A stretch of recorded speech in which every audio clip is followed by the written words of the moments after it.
It's potentially a huge day for Daytona prototype teammates Scott Pruitt and Memo Rojas. If they finish 4th or better here in New Jersey, the championship goes to Ganassi. But defending champions John Fogarty and Alex Gurney aren't about to hand their crown over without a fight. Last year, they dramatically clinched the title at the very last race. The DP season fight is far from over. In the GT ranks, the championship is wide open. 3 teams are within striking distance of each other and all boast valid reasons to be number 1. Road racing is making history here in America, next from a new racetrack in New Jersey. This is Grand Am on speed. This should be interesting now.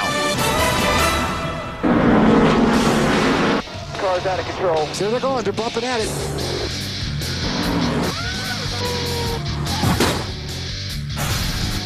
Oz is not afraid to mix it up, and they do mix it up. That's what Grand Am racing's about.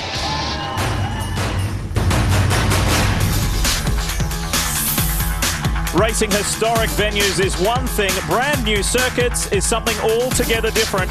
And here we are at the all-new New Jersey Motorsports Park for round 13 of the Grand Am Rolex Sports Car Series.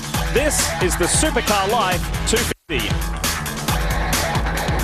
Hello everyone, Lee Diffie and Dorsey Schrader with you here at this fresh circuit on the Grand Am calendar, and we've got so much to tell you about this amazing venue. But first up, Dors, let's deal with the biggest story of this racing week. And sometimes, as we know, sport throws us a curveball, a surprise, and that's exactly what happened here in New Jersey on Thursday, involving sports car racing legend and championship co-leader Scott Pruitt. I want to show you just a few moments ago Scott getting into his Lexus-powered Daytona prototype, and he got in a little slower than what we're used to seeing, and the reason why is Scott was involved in a very nasty accident on a test day on Thursday, the first day out here at New Jersey Motorsports Park. We don't have any video of the crash itself. However, this is the aftermath. Scary looking scenes here, Dorsey. We are pleased to say that Scott is okay. What did you take away from this incident? Well, Lee, 2 positive things. First of all, there's no question this is the biggest accident that's ever been in the Daytona prototype history. Now, the positive aspect of it is this. The race car did exactly as it was designed to do. All the systems worked. The belts worked. The roll cage system that Scott was in kept him safe. The fuel cell did not fail. Everything was good about that end of it. The second part of this, the racetrack responded immediately. They started at work right then, worked through the night to add 250 feet of guardrail. Yeah, it was amazing. Yeah, absolutely did a great job. They put in some sand barrels. They've done a lot of work. They haven't stopped there. If there's not race cars running on this racetrack, they're working on it. They're putting in concrete berms. They're doing everything they can. That's a positive. And reiterating the point after those nasty images that Scott Pruitt is okay. We are live here in New Jersey, and Scott will start the car. He caught up with our Chris Neville just a few moments ago. Well, shortly after that wreck, not only everybody in the Rolex paddock, but the entire motorsports community was relieved to hear that Scott Pruitt was not seriously injured. Scott, first of all, how are you? And secondly, what has this team had to do to get a car to the grid? I'm doing pretty good. I'm sore, obviously. When you take a hit that big, it's pretty ugly. But fortunately, everything went good. Got to the hospital, got checked out. So from that standpoint, I'm in good shape and can go. A little, like I said, a little bit bruised. And I just can't say enough about the whole Grand Am community. I mean, most all the drivers, most all the teams have reached out to help us. What do you need? How can we help? What can we do? And then for my Ganassi guys, I mean, they loaded up all the junk that was left over from that crash, took it back to Indy, got the car, the other car that we ran at Daytona, which was just a bare frame at that point, put it all back together. I think it took about 16 hours, and came back, got back here late yesterday, and then we got on track this morning. So, you know, it's just amazing, you know, when you're put in harm's way and you got to dig deep. Everybody here has really stepped up, and I couldn't be prouder of them. Well, this just shows you how dedicated Scott Pruitt is, not only to this sport, but to winning this championship. Now let's talk championship points as the cars roll here at New Jersey Motorsports Park.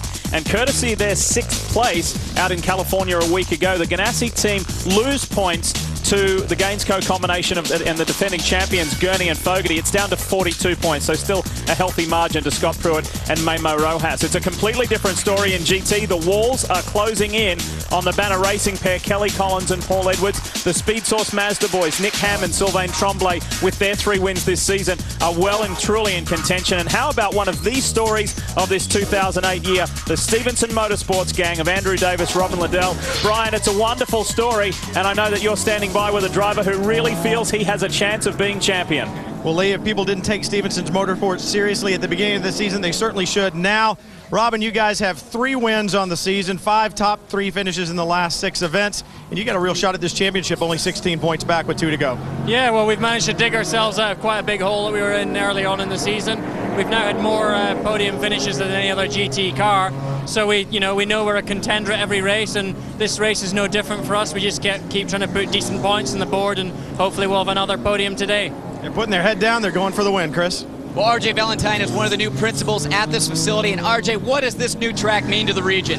I think it's going to make economic development. We're within 120 miles. There's 85 million people. It's probably the tightest demographic in the country to any race course that I know of. Congratulations and good luck today. Yeah, and congratulations, because his co-driver, his teammate Brian Sellers, put it on the GT pole. He is excited about that. Talk us around this new track, Dorse, if you would. Well, I'll tell you in a word, it's very fast. 2.25 miles in length, but it's extremely fast. Turns 1 through turn 4. This section of the racetrack is very wide open, very quick. The back part of the racetrack through here is very technical, so you got to have a good handling car. How fast is it? Well, right here at turn 12, where Scott Pruitt had his accident, 145 miles per hour out from under that bridge, 168 going into turn 1. Race analysis here in New Jersey. It looks like this. The 30-45 minute rule is still in effect, and to remind you about that, if a competitor wishes to gain championship points, each driver must do a minimum of 30 minutes, and every car must make a mandatory stop within the first 45 minutes. There's 2 classes running here, GT and of course Daytona Prototype. They have to play well together. Traffic will be immense today. You'll be in it all day. Let's not push and shove each other off the track, boys. Traffic, traffic, traffic. That's something we're going to be talking about. Let's talk about this car, though. The 61, twice a race winner this year. One of the revelations of the 2008 Grand Am season. And big news breaking about these boys and this team. They will have former kart champion and former F1 driver Cristiano D'Amato in that car in 3 weeks' time to share the duties at Miller Motorsports Park in Salt Lake City, Utah. Huge news. It just keeps getting bigger and better for those boys. Scott Pruitt and Kenny Wilden in the 3 will start from pit lane. The field is formed. Separate starts. Remember, DP first, GT next. We're ready to roll here for the first time ever at New Jersey Motorsports Park. And it's one of the new teams to Grand Am that takes the green first. Joey Hand looking racy on the inside. Watch when you get down here in turn 1. It's very tight. It's a very fast corner.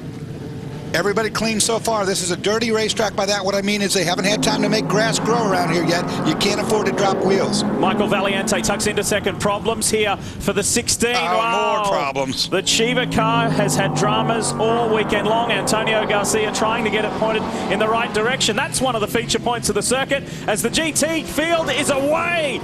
And Nick Ham pushes his way through on the inside. Patrick Barrett goes the outside and is the first to see the dust fly. And they were bumping side to side. Trouble here. 16 cars been hit. That is Antonio Garcia, who spun. We saw him earlier. He's been contacted. This will bring out our first full course caution lap 1. The front right torn from that car. Garcia was trying to get going himself when the GT field came upon him.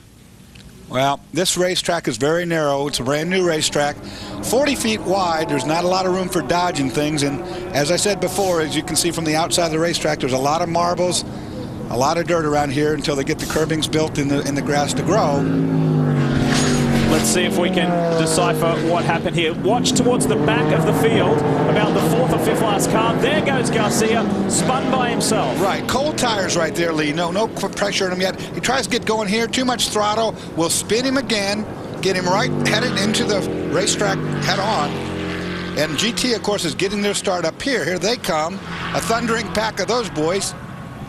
And you'll see the lockup of brakes and stuff for turn 1. Around the corner we're going to go. Our guys are dicing. Who collects him? Who collects him?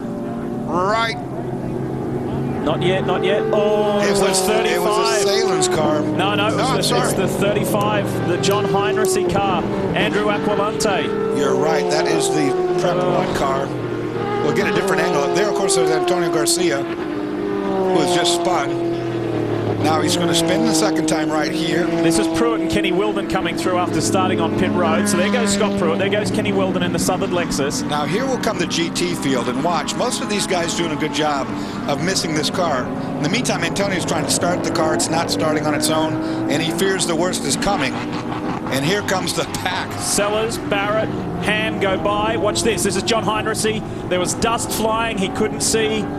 John Heinrichsey is a championship-winning driver. He is a hugely experienced driver, and he was just unsighted. And let's talk about that dust for just a minute, too, because the composite of the ground here is such that it's like a talcum powder. It goes up in the air, and it doesn't come back down right away. And because of that, it's a big cloud that you cannot see through. A bit of a dangerous situation. We'll probably see yellow flags today because of dust. It'll be the new one for us here. So Heinrichsey back in his pit box. Antonio Garcia done for the day. The Chiva, number 16, over before even completing a lap. We'll be back.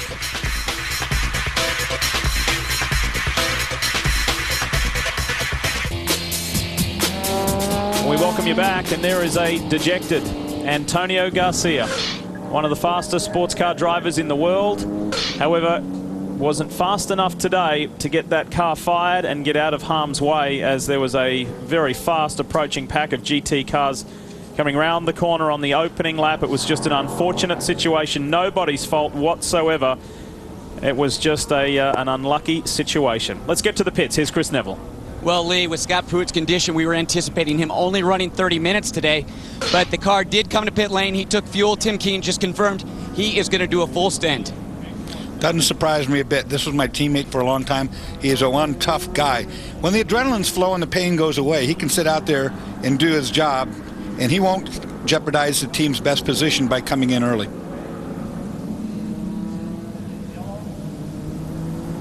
Guys, a little further down pit lane, the 58, the 99, and the 3 all came to pit road. The 58 fuel only, 99 fuel only, but the 3 actually changed drivers. Kenny Wilden started that car. Shane Lewis was in a crash earlier today in a Coney Challenge race and was not cleared to drive, so they had to get a substitute driver, Kenny Wilden. And the way the rules state, you must start the car and the team must start the race with 2 drivers. So Kenny Wilden did 1 lap. Bill Lester got in, and he will do the remainder of the race. You talk about one tough guy, Dorsey. This is going to be a big feat for Bill Lester. Yeah, you're probably right. But based on that Coney race you talked about, this could be a caution-laden race.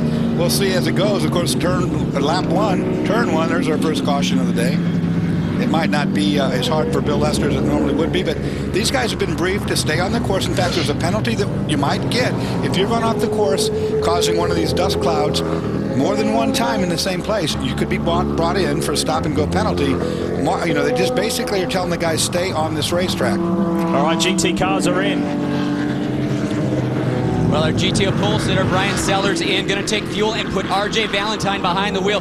This is perfect strategy for this team. They wanted Brian to go out, get that pole, be able to flex a little muscle for TRG in qualifying, but now RJ Valentine getting his time behind the wheel, spent about 30 to 40 minutes behind the wheel, and then we'll see Brian Sellers getting back in the car. Pit stop, everything done so far, just trying to get RJ buckled up. You know, Brian hadn't had a pole since 2005, and it's been some 2 years since TRG as a racing organization, a championship-winning organization, had been on the pole in Grand Am Rolex GT competition. They were certainly relieved yesterday afternoon.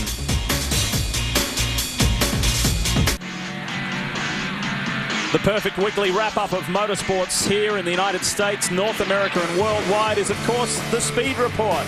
And my friends and colleagues Bob Varsha and Chris Devoda host it tonight, and a full wrap-up of NASCAR Sprint Cup out from California, a very critical weekend in AMA Superbikes at Road Atlanta, a massive weekend in Detroit at Belle Isle with a variety of series, and of course the wrap-up here today from New Jersey. That's the Speed Report each and every week right here on Sunday night on Speed. And a very disappointed Chiva team, no doubt, Chris Neville. Well, Christian Fittipaldi still down here in the pit box. Christian, did you have a chance to hear from Antonio on what happened? Yeah, he said that the car lost power before the start of the race, and it was turning on and off, on and off, on and off. And what I guess happened when he went into the turn, the engine went completely numb, completely dead, and then right in the middle of the corner, it picked up again. And that's why when we saw on the TV camera, he was backwards facing the opposite way. And unfortunately, another car collected him. But we had to stop anyways, and we had to fix the problem in the engine that we had. But it wasn't a good day for us today. Last week, you guys introduced the new car. Tough weekend at Infineon, but in practice here on Friday, you guys showed a lot of speed. Yes and no. Like, there are some fundamental things in the car that are basically not 100% correct, and we need to make it better, and hopefully it's going to be for Salt Lake City. Okay, we'll see you there. Thanks, bud.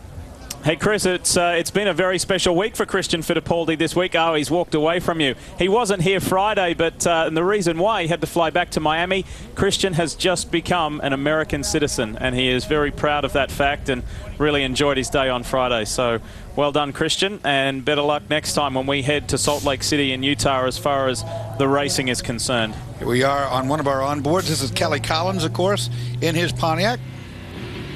Michael Valiente on board the SunTrust number 10. Boy, that team, relief is the word that you can use there after that victory last week at Infineon Raceway. Hollywood actor Patrick Dempsey, who is fast becoming quite an accomplished driver. He is getting better with each and every round here aboard the Hypersport Mazda. Really enjoying his time. First time here at New Jersey Motorsports Park, and into the rhythm now. Regular racing is what does the trick, and Mark Patterson is proof of that. He's put in some really impressive drives this year. He's fantastic drives this year, I'd say. Jim Lowe, one of our local drivers. He is from just up the road in Pennsylvania and has 2 cars here under the Farnbacher Lowells and the J-Lo Racing banner this weekend. An exciting time for him. Nick Ham, the Speed Source Mazda. This is a great shot of the front tire. You'll see him working that steering wheel. And out the back, you'll see the flames of the Mazda when he does his shifting, which is a pretty cool shot. And speaking of local connections, Bryce Miller from Summit, right here in New Jersey. And it's been a huge weekend for he. He's had family, friends, sponsors. He's been entertaining them all. They've come here to see he and defending GT champion Dirk Werner try and get this 87 Farnbacher Lowells Porsche on the top step of the GT podium. Now, in amongst all of this mayhem at the beginning of this race, something occurred to the 6 Mike Shank Racing Ford of John Pugh. Let's see if we can see. Well, it looks like John has also had a cold tire spin. Look at all of the dirt that he shoveled up with that spoiler, that air dam, and now he can't see where he's going. And this is something we're going to see on this racetrack with no curbs and the grass not able to grow yet. This silty kind of sandy powder that when you go off the racetrack, it makes a big mess. The other thing I should say, it's a green racetrack. We haven't raced on it before. It's very abrasive to the tires, and the tire wear is excessive here. You're going to see a lot of rubber on the outside of the sweeping corners, and that's going to turn it into a one-lane racetrack before the day is over. The inherent shape of the front of the Riley, too, acts as a pretty good shovel. Yeah, all those things just dig in, and you just eat all that dirt while you're driving, too. His teeth are full of it right now. Sorry, Dorse. We are going green this time, folks. We will go racing. This is the final corner. This is where these Daytona prototypes just crest 150 miles per hour through here when we get back up to racing speed. First full course caution was a lengthy one, but thankfully it's over. Let's go back racing. Valiente looks at the inside of Mark Wilkins. Here comes Mark Patterson on the inside of Marc-Antoine Cameron. Everybody a little defensive on their line there, moved to the inside. They really need to get some heat in the tires before they start getting too aggressive. This is a slippery surface. Valiente, has he got the run? Yes, he has. New race leader, last week's race winner, and the SunTrust Pontiac is out in front. Well done there, because Michael set that up perfectly, worked to the inside, carried more speed, and just made it happen. Look at Joey Hand, too, in the Ruby Tuesday Porsche. He was so disappointed that he didn't get pole. He felt he got held up by the 16 Chiva car. He's not getting held up now. Is there a problem for Mark Wilkins? He is being overtaken rapidly. He's lost 4 positions on this lap. I'm wondering if he ran out on the outside and got into the dirty rubber that's out there I was talking about. Might have build up on his tires. It's going to take a lap or 2 to get it off. He seemed to be moving the car back and forward a little vigorously, trying to get rid of that build-up. That is the thing I'm talking about, a one-lane racetrack. These corners are all high-speed sweepers, so when you get rid of the rubber off the racetrack, it goes to the outside of the track. You get pushed out there because somebody's passing you or whatever, and you eat all that rubber. Paddock rumors, paddock murmurs are always very interesting. You know what the one this weekend has been? That car there, the Chrome Racing Lola, the 76, is a very fast car and could win here today. How about the Coney Challenge race winner in the ST class? Matt Plum in the 7 is flying, sitting 4th in the rumbum.com BMW. Matt Plum is an instructor out here, although the racetrack is new. He probably has the most laps around here of anybody. He knows the place well. Look at this, 3 wide. Traffic. And the 99 was one of those cars that stopped. He is coming through, gets by John Fogerty, gets by Patrick Barrett. Oh, and a hit there. That's Bryce Miller taking a spin.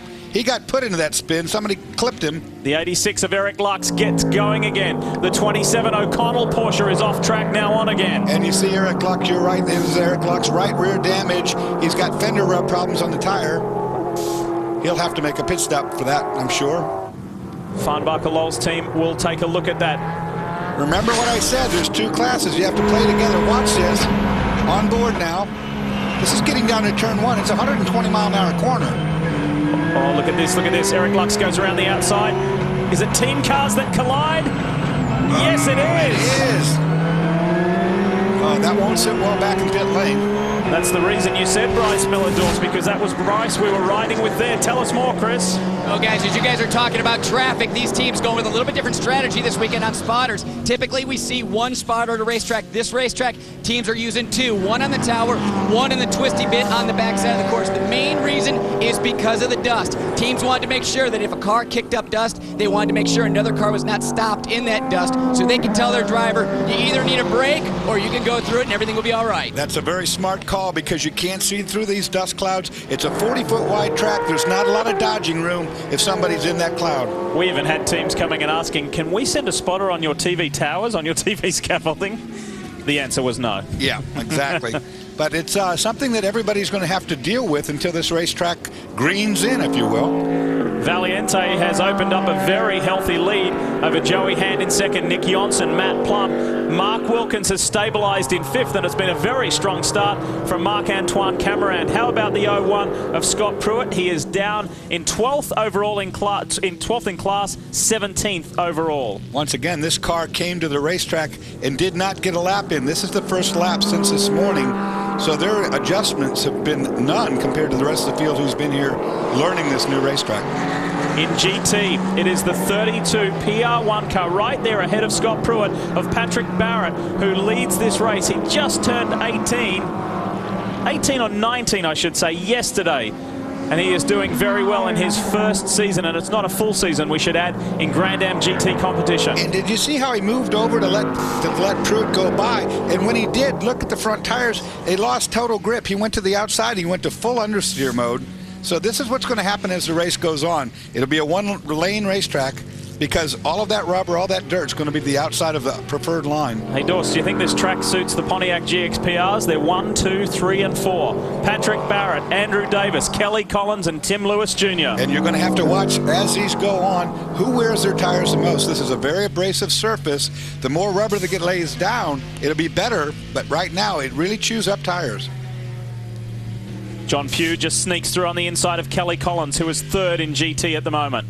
Whoa, whoa, whoa, hang on to it, John. See, got in there too deep, too much speed, and as soon as he gets past the center of the racetrack, he picks up the rubber and debris and can't make the car turn anymore. That was the same place that John went off earlier. This is Bill Lester in the 3. Did not get to turn a race lap a week ago at Infineon Raceway. He had family and friends there. He is a native Californian, and he was desperately disappointed that not only he crashed the car in practice, but then the car stopped. It had a rear axle problem during the race, and Shane Lewis had done the majority of that race in California. So this will make up for it for Lester.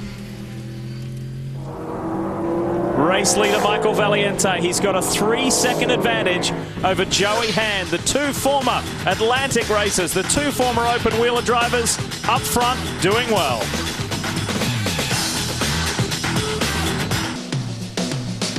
In just a week, we have traveled some 2,900 miles from Sonoma, California to Millville, New Jersey.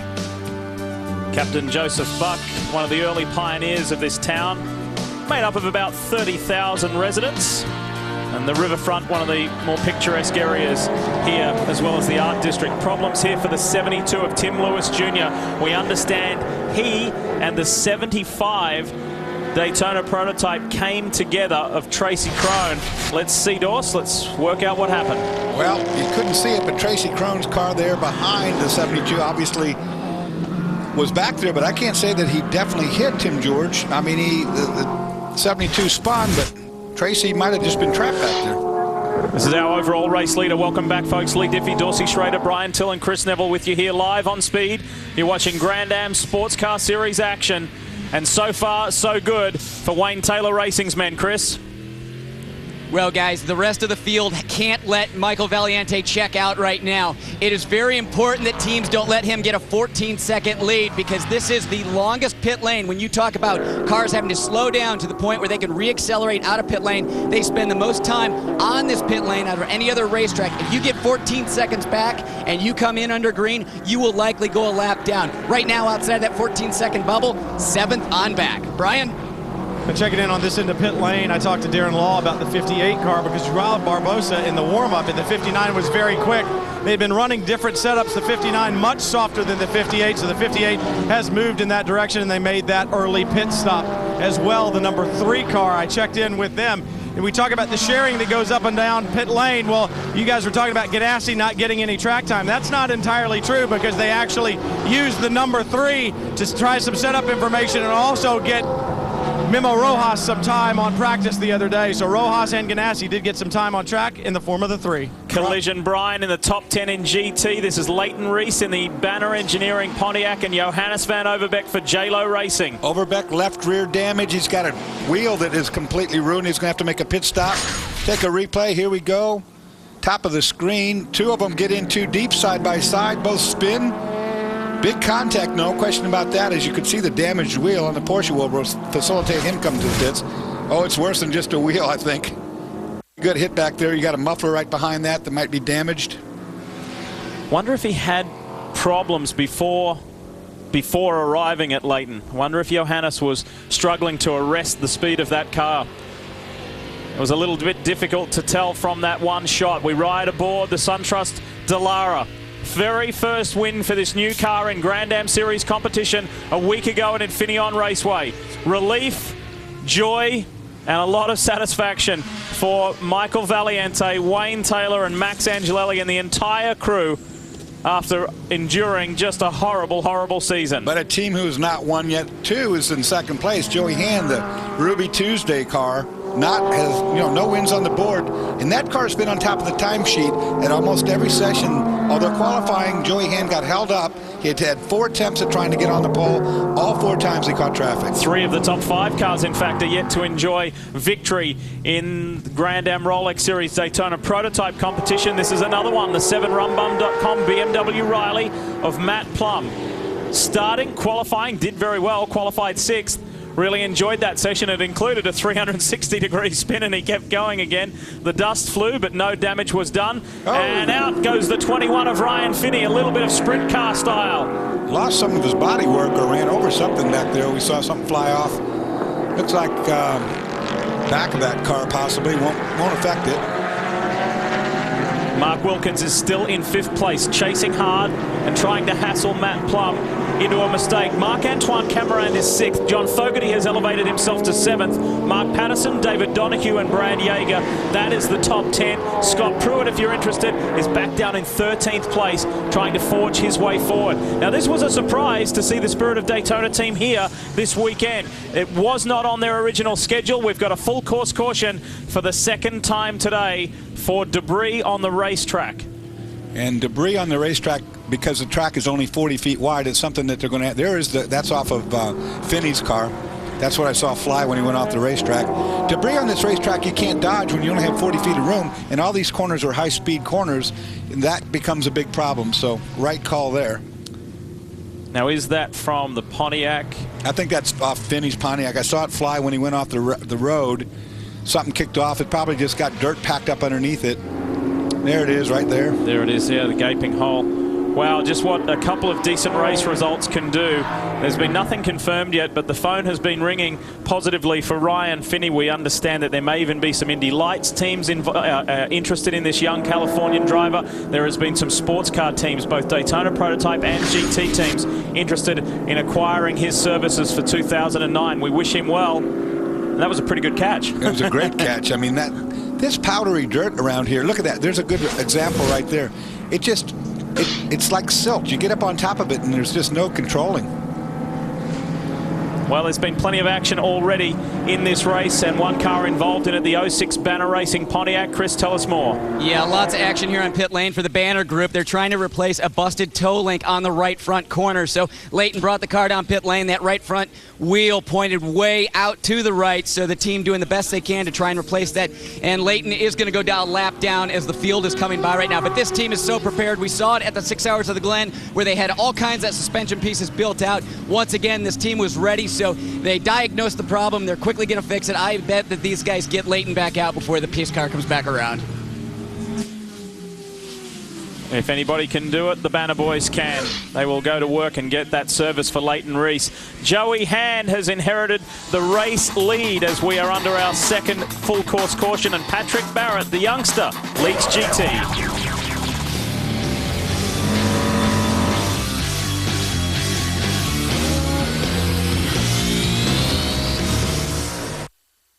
Green flag, green flag, green flag. Caution, these trucks don't play nice. They touch! Part racing, part surviving. As an all-out brawl breaks out beneath St. Louis's famous arch. He'll get spun around! Warning, objects may be closer than they appear. The NASCAR Craftsman Truck Series. Live coverage from Gateway begins Saturday 2 Eastern. NASCAR on speed. Be there.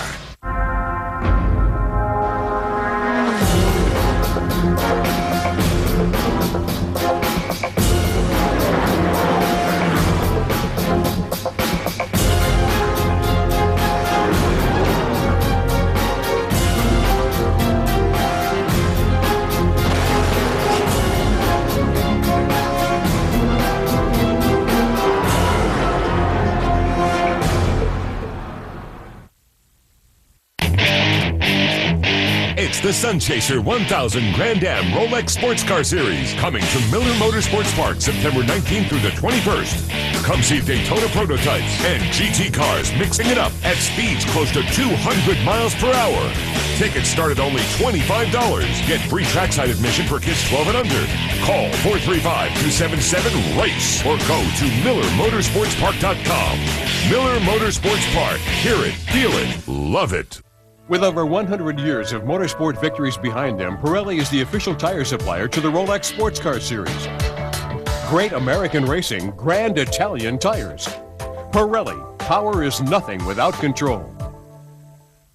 Welcome to the Paradise Lake Bassmaster Tournament. It is going to take a minor miracle for the amateur Bill Newby to unseat Hot Rod Johnson.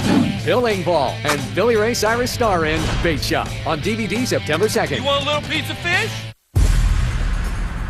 Nobody ever plans to get lost in the Adirondacks or to run out of water in Death Valley. Nobody plans to snap his mainsail or break an ankle at 14,000 feet. But it happens. You need help and you're way out of cell phone range. Got a plan? Here's one. It's Spot. The world's first satellite messenger. Your personal connection to the outside world. Call now, 877-OK7-SPOT. Spot lets you ask for help from friends or just check in. It's GPS that you can send. In real trouble, there's the 911 button to alert the International Emergency Response Center of your exact location. Even let your friends track your progress using Google Maps. Look, nobody plans to break down in the middle of nowhere. Call now, 877-OK7-SPOT. It's only $169 with a service fee of just 27 cents a day. Spot, the world's first satellite messenger. Hey, it's your life. Live to tell about it.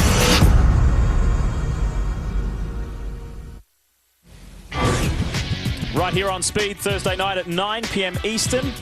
Catch the party with Pink's All Out. That's Thursday, 9 p.m. Eastern, 10 p.m. Pacific. And yes, it is the usual hard-charging, heart-pounding, grassroots drag racing. And the show that has become so popular. Hey, something that was pretty interesting and enjoyable yesterday afternoon. Of course, this is the Supercar Life 250. Yeah, I was weighing down the right-hand side of a Lamborghini, and Chris Neville and Dorsey got to drive by themselves. This is Chris aboard the Lambo. Beautiful cars. And Dorse got to drive the AMG Mercedes. And Supercar Life is all about people just like you and me, where we can pay a fee and learn how to drive these supercars first of all, with tuition. It's a full-day experience, and at the end of the day, you get to drive it yourself. They didn't trust me, but they trusted Dawson Chris. I took the old man car, but it had 600 ponies in it. It was fun. It was a lot of fun. Chris, how was that Lamborghini? Did you enjoy it? It was great. It was fantastic. I wish we could have had a few more laps because I really wanted to switch up and get in the Merc that Dorsey was in. Yeah, that thing was awesome, Chris. It was a lot of fun to drive a Merc. They had that kind of power. It had monster brakes on it, too, so it was cool. It was good for us, and thanks to the track and those guys to let us do it, because it gives us an insight on this new racetrack as exactly what it's all about. Yeah, we should thank the guys. And one of the former racers, one of the original Daytona prototype racers, Darius Grala, is involved in that Supercar Life and operation, and it's a lot of fun right here at New Jersey Motorsports Park. While we're away, the DP's pitted. Now it is the GT class turn. And what about the start for the PR1 Pontiac of Patrick Barrett, this young teenager? Sensational performance. What an opening act. Great work. GT cars are in. Brian. Andrew Davis out of the Stevenson Motorsport Pontiac. Robin Liddell will take back over. We talked about how strong, how consistent this team has been. 3 wins on the season. 5 of the last 6 races they've been on the podium. They made sure, obviously, because they had to come in second after Daytona prototypes. Andrew Davis clicked the watch at 30 minutes out on the racing surface. He got his 30 minutes. The question is, did the DP boys that came to pit road on that first lap actually do 30 minutes on the racetrack, Chris? Well, it is busy down in the banner group. The 07 car is in pit lane. The 06 car is still there, so they're still trying to fix the toe link up on that right front corner. And it looks like Paul Edwards is going to get behind the Pontiac, the 07 car. So Paul Edwards will be getting in. Kelly Collins out. Also back down in TRG. RJ Valentine getting out of the 68 car. Your pole-sitting driver, Brian Sellers, getting back behind the wheel. So RJ won't get that 30 minutes you need for points, but this team trying to take advantage of everything they can, the speed that they have this weekend, to try and grab a first win for TRG. Can you imagine if RJ Valentine and Brian Sellers in that Collier's International TRG Porsche won? Again, RJ is one of the investors, one of the principals in this new racetrack. That would be a huge day for he and his team. And so many things have changed during this year. Watching those pit stops from the beginning of the year, when we watched Daytona, when the pit stops happened, it was pretty sloppy. You can tell all the teams have really put a lot of emphasis on getting their act together on pit lane, getting that driver change done, wheels and tires on. It looks so much smoother now than where they started.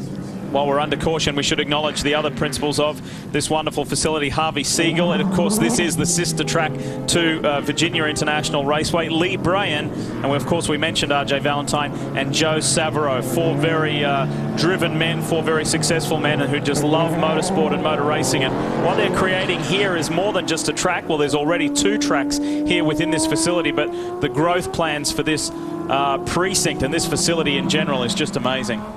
About to go green. People coming in. I don't know what's with this. 59 was one of the cars that went to pit lane, and the green flies. Yes, it does. We are back under racing.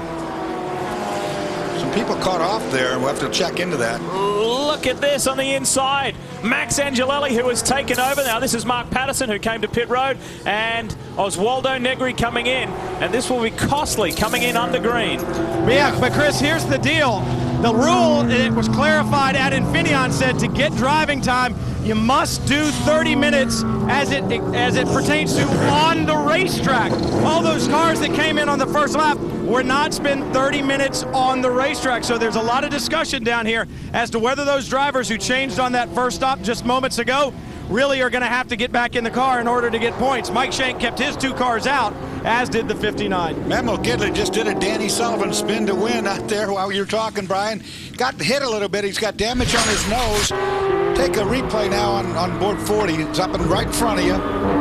Complete 360, catches a gear, goes on. Good job there, Patrick, missing that. Or I guess there's been a driver change right there. This will be a better angle. Whoa, in goes Memo. Whoa, whoa, whoa. And I'll keep going. I'll pull a gear and keep going. Yeah, that's a good move. A little damage on his nose there. I don't know if it was from that spin or not, though. So the 01 of Scott Pruitt currently sits second on that pit cycle. Of course, Scott came in early and pitted at the end of lap 1. David Donohue has inherited the lead of the race as we cycle through. Bill Lester is third, and Joey Hand, after coming in a little earlier, is in 4th place. Mark Wilkins, Ricardo Zonta, Angelelli, Plum, Gurney, and Goosens. That's your top 10 at the moment as we wait for things to settle down, get back into a racing rhythm. I don't know if things are ever going to settle down at this racetrack the way it goes. Well, you mentioned Patrick Dempsey before. On this pit cycle, Patrick leads the GT class. Let's ride with him for a moment.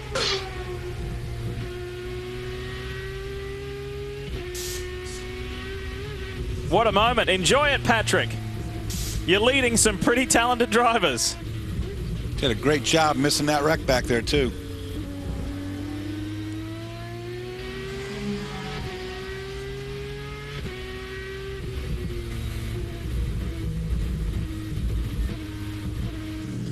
Whoop, the 70. Speaking of Mazda, around goes the 70 of Nick Ham.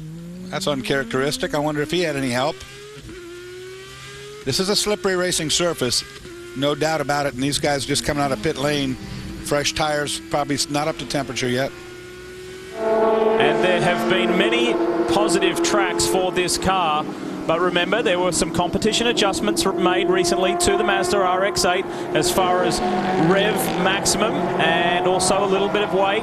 And it hasn't really worked that well this weekend. Not the normal smiles on the face of the Speed Source boys this weekend. We are on board this car.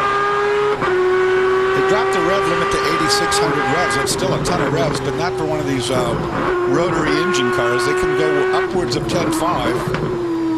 And what that does is it takes away their gearing advantage as he does a slow, lazy spin on cold tires. Of course, that was the replay of earlier. No help on that one. That was definitely a cold tire issue.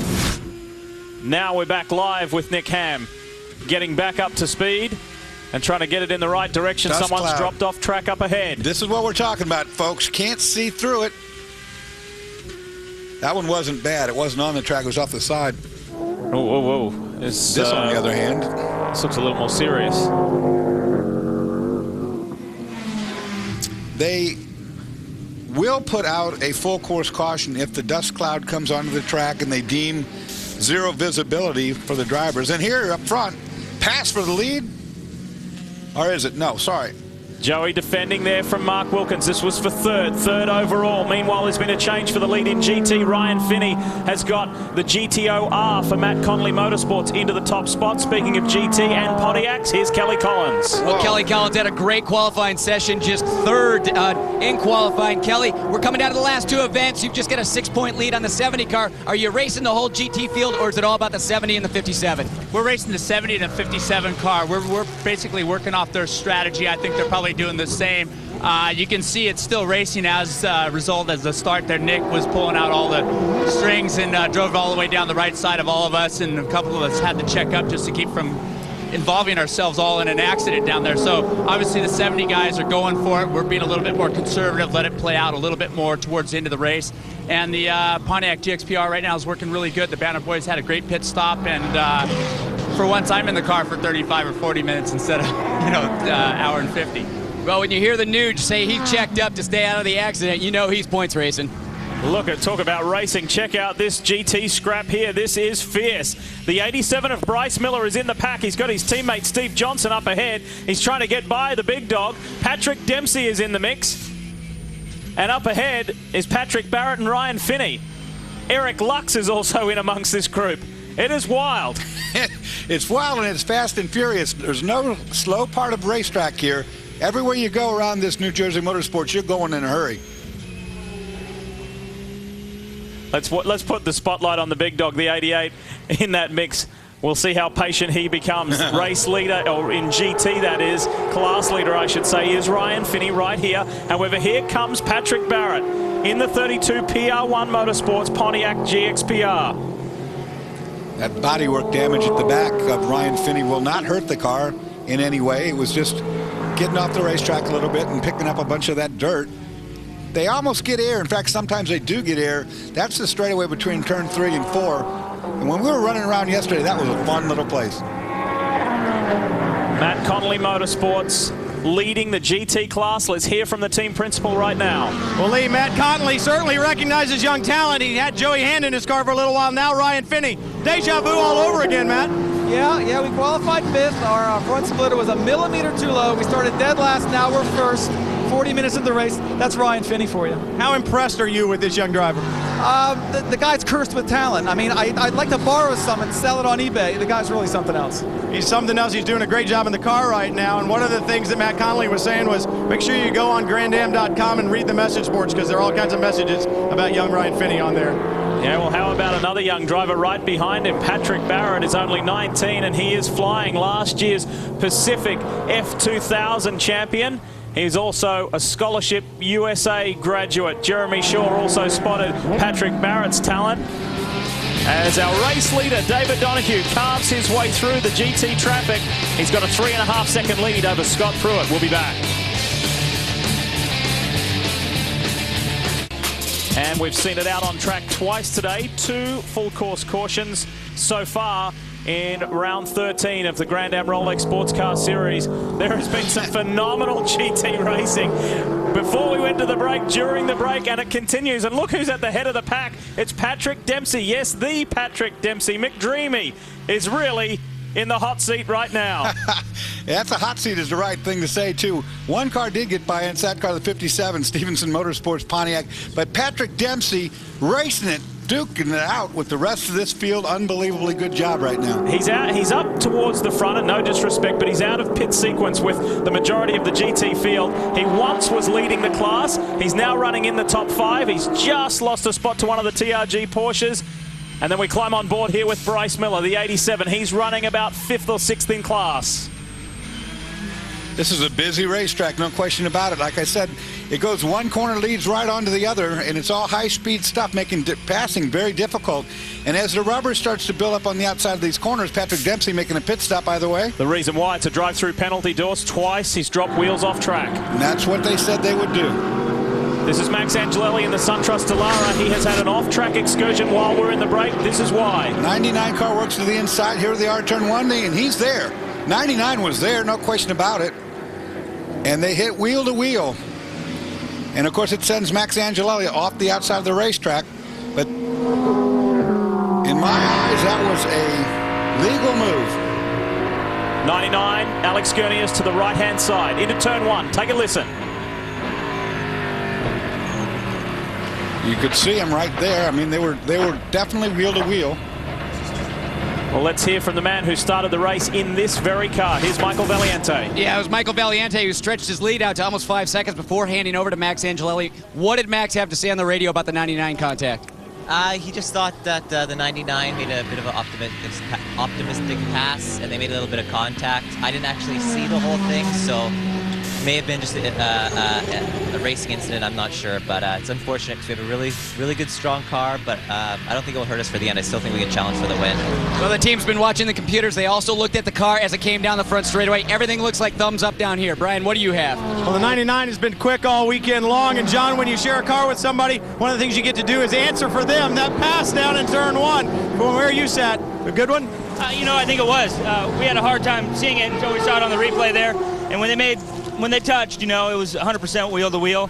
Problem here is if you're offline, it's just dirty. So I don't think Max really had, he was in the dirt, even though he was on the racing surface, so he was going to slide off. But I think it was racing. Hey, Dorsey, John Fogerty agrees with you. I think he's right. I mean, they hit wheel to wheel. Now, the damage you can do by doing that is cutting down one of the rims or taking one of the valve cores out of the rim and having a flat tire. But they were definitely wheel to wheel, and they definitely hit wheel to wheel.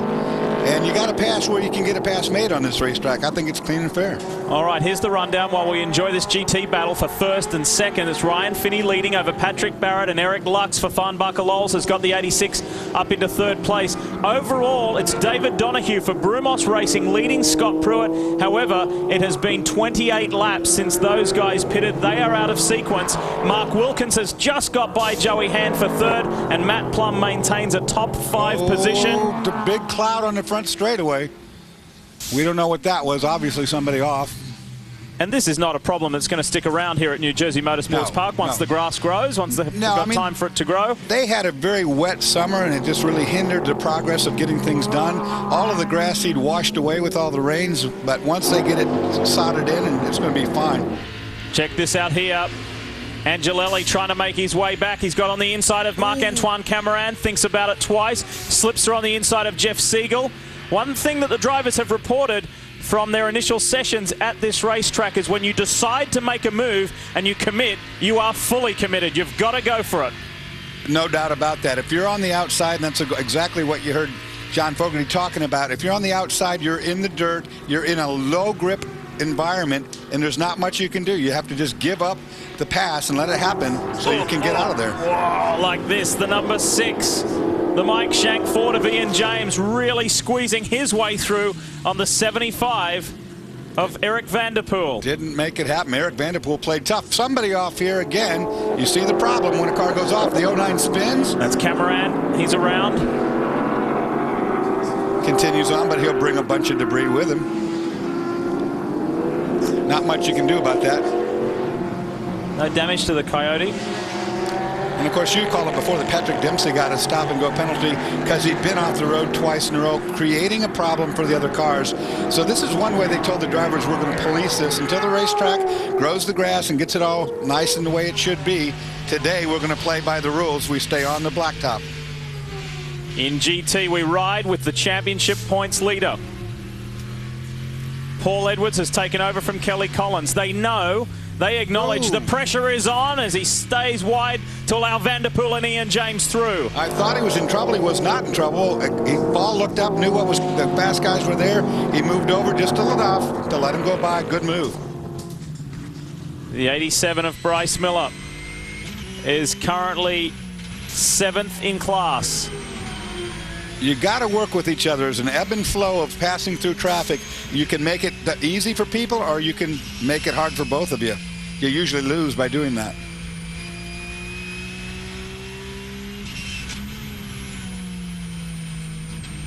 I think this is where I almost went off the road the other day. Well, this section here, it's just seems never ending, doesn't it? Just winds around. It's fun, though. I mean, it's really a fun racetrack to drive. 67 of Andy Lally, multiple-time Grand Am Rolex GT champion.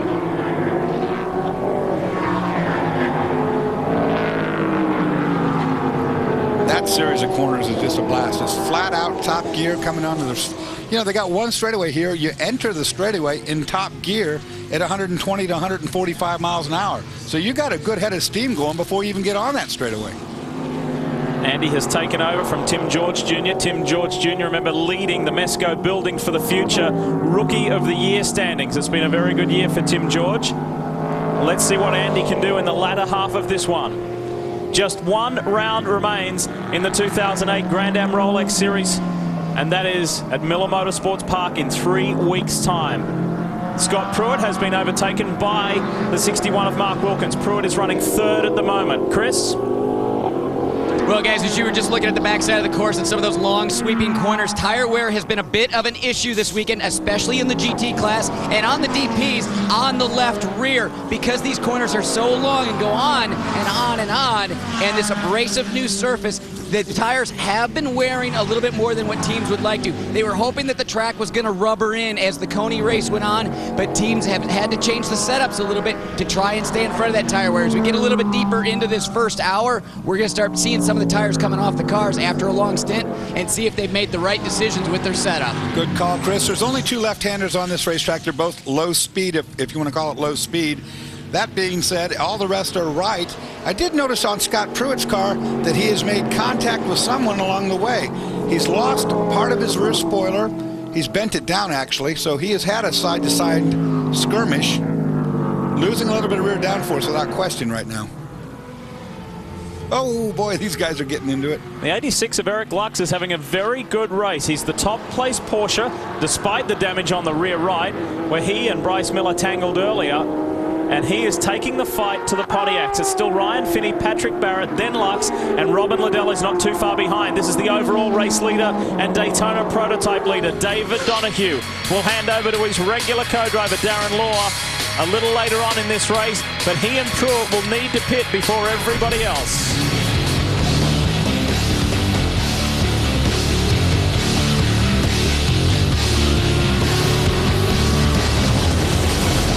New Jersey Motorsports Park is located right alongside Millville Airport, and the Farnbacher Lowell's team and Bryce Miller and the gang had a function last night. They've got several hundred fans and associates here this weekend. Marquis Jet was the host of this fine function last night. Bryce, center of stage, enjoying things. And they had on display there last night, Dorse, the fastest private jet in the world, the Citation 10. Some nice equipment. That'll get the job done, no doubt about that. And Bryce looked like he needed a little help right there. He could have called on us. Except for we were busy. We ride with Max Angelelli making up ground. The Axe is in 7th place at the moment. Now, we haven't taken a really good close look at New Jersey Motorsports Park. Let's begin the lap right here, doing 147 miles per hour. And let's take a ride with Max the Axe. Here you go, one-time round, New Jersey Motorsports Park.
There you go, man. You talk about a fast lap. You're coming on to the straightaway at 145. You're 168 down here.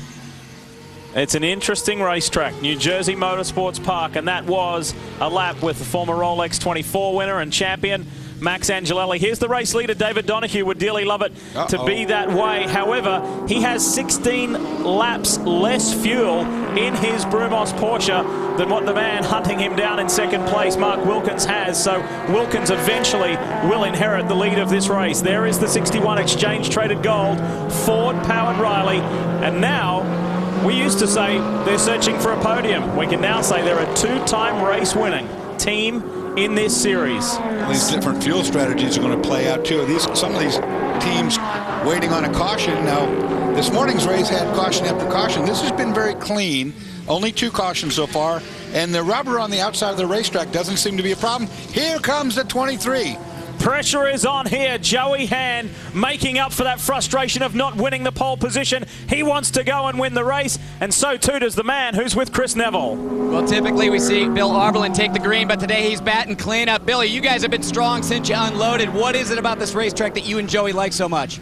It's a good question. I mean, it's got a great flow to it. The track is great. The Ruby Tuesday team, these guys have done a great job of rolling it out of the trailer with all the right settings. Nobody had data from last year, so everybody started from a clean slate. We're in good shape. Somebody just told me about the new Triple Prime burger. Joey and I are going to get it right after this run here. Some of the prototype teams a little bit concerned about left rear tire wear. The Porsche-powered prototype's 50 pounds lighter. Does that give you guys an advantage? You know what gives us an advantage? Yeah, the weight obviously does, but then again, we make a lot less torque, so we don't just tear stuff off the back. It's a real progressive type of power that comes up, and it seems to really suit this track. We don't see a lot of tire wear at all. Well, this team had a tough time in Infineon last weekend, but they are strong here on the other side of the country. They've been on top of the charts almost all weekend long. This was my pick. I think the 23 is overdue. I think they can get it done right now. Joey Hand in pursuit. And here comes Scott Pruitt. He's on the same pit strategy as David Donahue. They pitted at the end of lap 1, beginning of lap 2, whichever way you like to put it. And they will, well, that'll give us a good comparison. The Lexus versus the Porsche. Who will stay out longer? Meanwhile, in between Pruitt and Donahue, there's a tremendous scrap going on between Wilkins and Joey Hand. Chris? Well, guys, Pruitt obviously doing a great job in the car, but to get that car to the racetrack, this team has gone through a lot. The truck got back to Indianapolis about 5:30 Friday morning. The crew was already there at about 12:30 a.m. Friday, so they worked from 8 a.m. till midnight Friday preparing this car. Now, this is the car that won the 24-hour race this year. After that race, it had been stripped down to a bare chassis, and the bodywork had gone over onto the O2 car because that became a show car. Well, they had to take that bodywork back off the O2, build this bare chassis up, and they got that all done between 8 a.m. Friday and midnight. So the truck then left Saturday morning, 7 a.m., and they were back here by 6 p.m. yesterday. It's an amazing effort by this, and this is an amazing effort by Scott Pruitt. He didn't get out at the half-hour mark. Instead, he got fuel. He stays out there. He's running solidly. Fourth place. Eric Lux has spun right in front of Robin Liddell. That was for third in GT. Yeah, it was, and you can see how easy it goes wrong here. Narrow racetrack, slippery on the outside. If you don't make your apex, you're in the dirty stuff, and you will go around. The GT order is now Ryan Finney, Patrick Barrett, Spencer Pumpelly is up to third, Andy Lally is fourth, and Robin Liddell moves into the top 5. That drops Lux to about 6th or 7th. Farnbacher Lowell's boys are in the mix today. How about the 88, Steve Johnson? GT battle is great, no question about it. We should have pointed out, too, back when we were talking about Scott Pruitt, that he remains in front of the 99. So in the points battle, he's doing a great job. 70 is on pit road. This is Nick Ham preparing to launch out of the seat. And team principal Sylvain Tremblay and championship contender Sylvain Tremblay will climb aboard.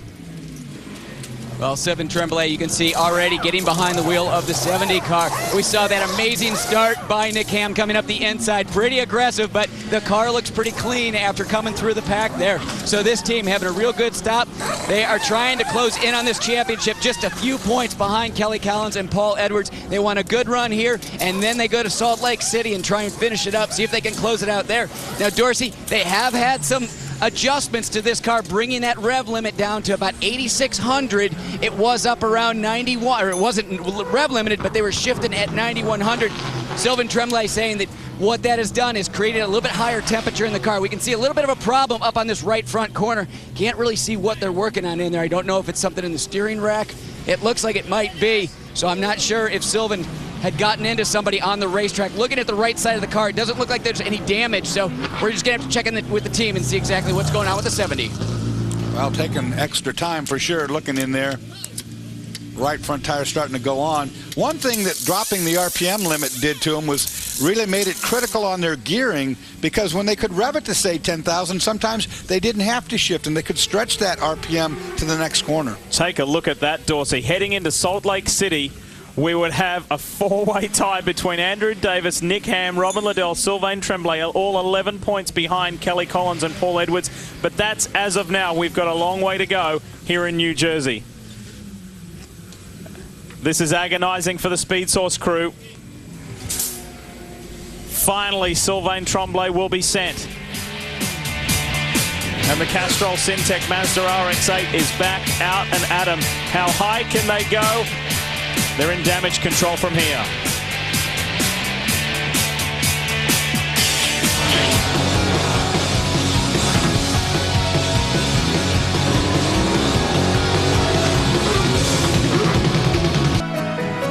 As I mentioned earlier, New Jersey Motorsports Park is right alongside Millville Airport, dubbed America's first defense airport because of the nearly 1,500 pilots who train in gunnery practice at the airport with the Republic P-47 Thunderbolt plane during World War II. One of the many things to see in this part of the country.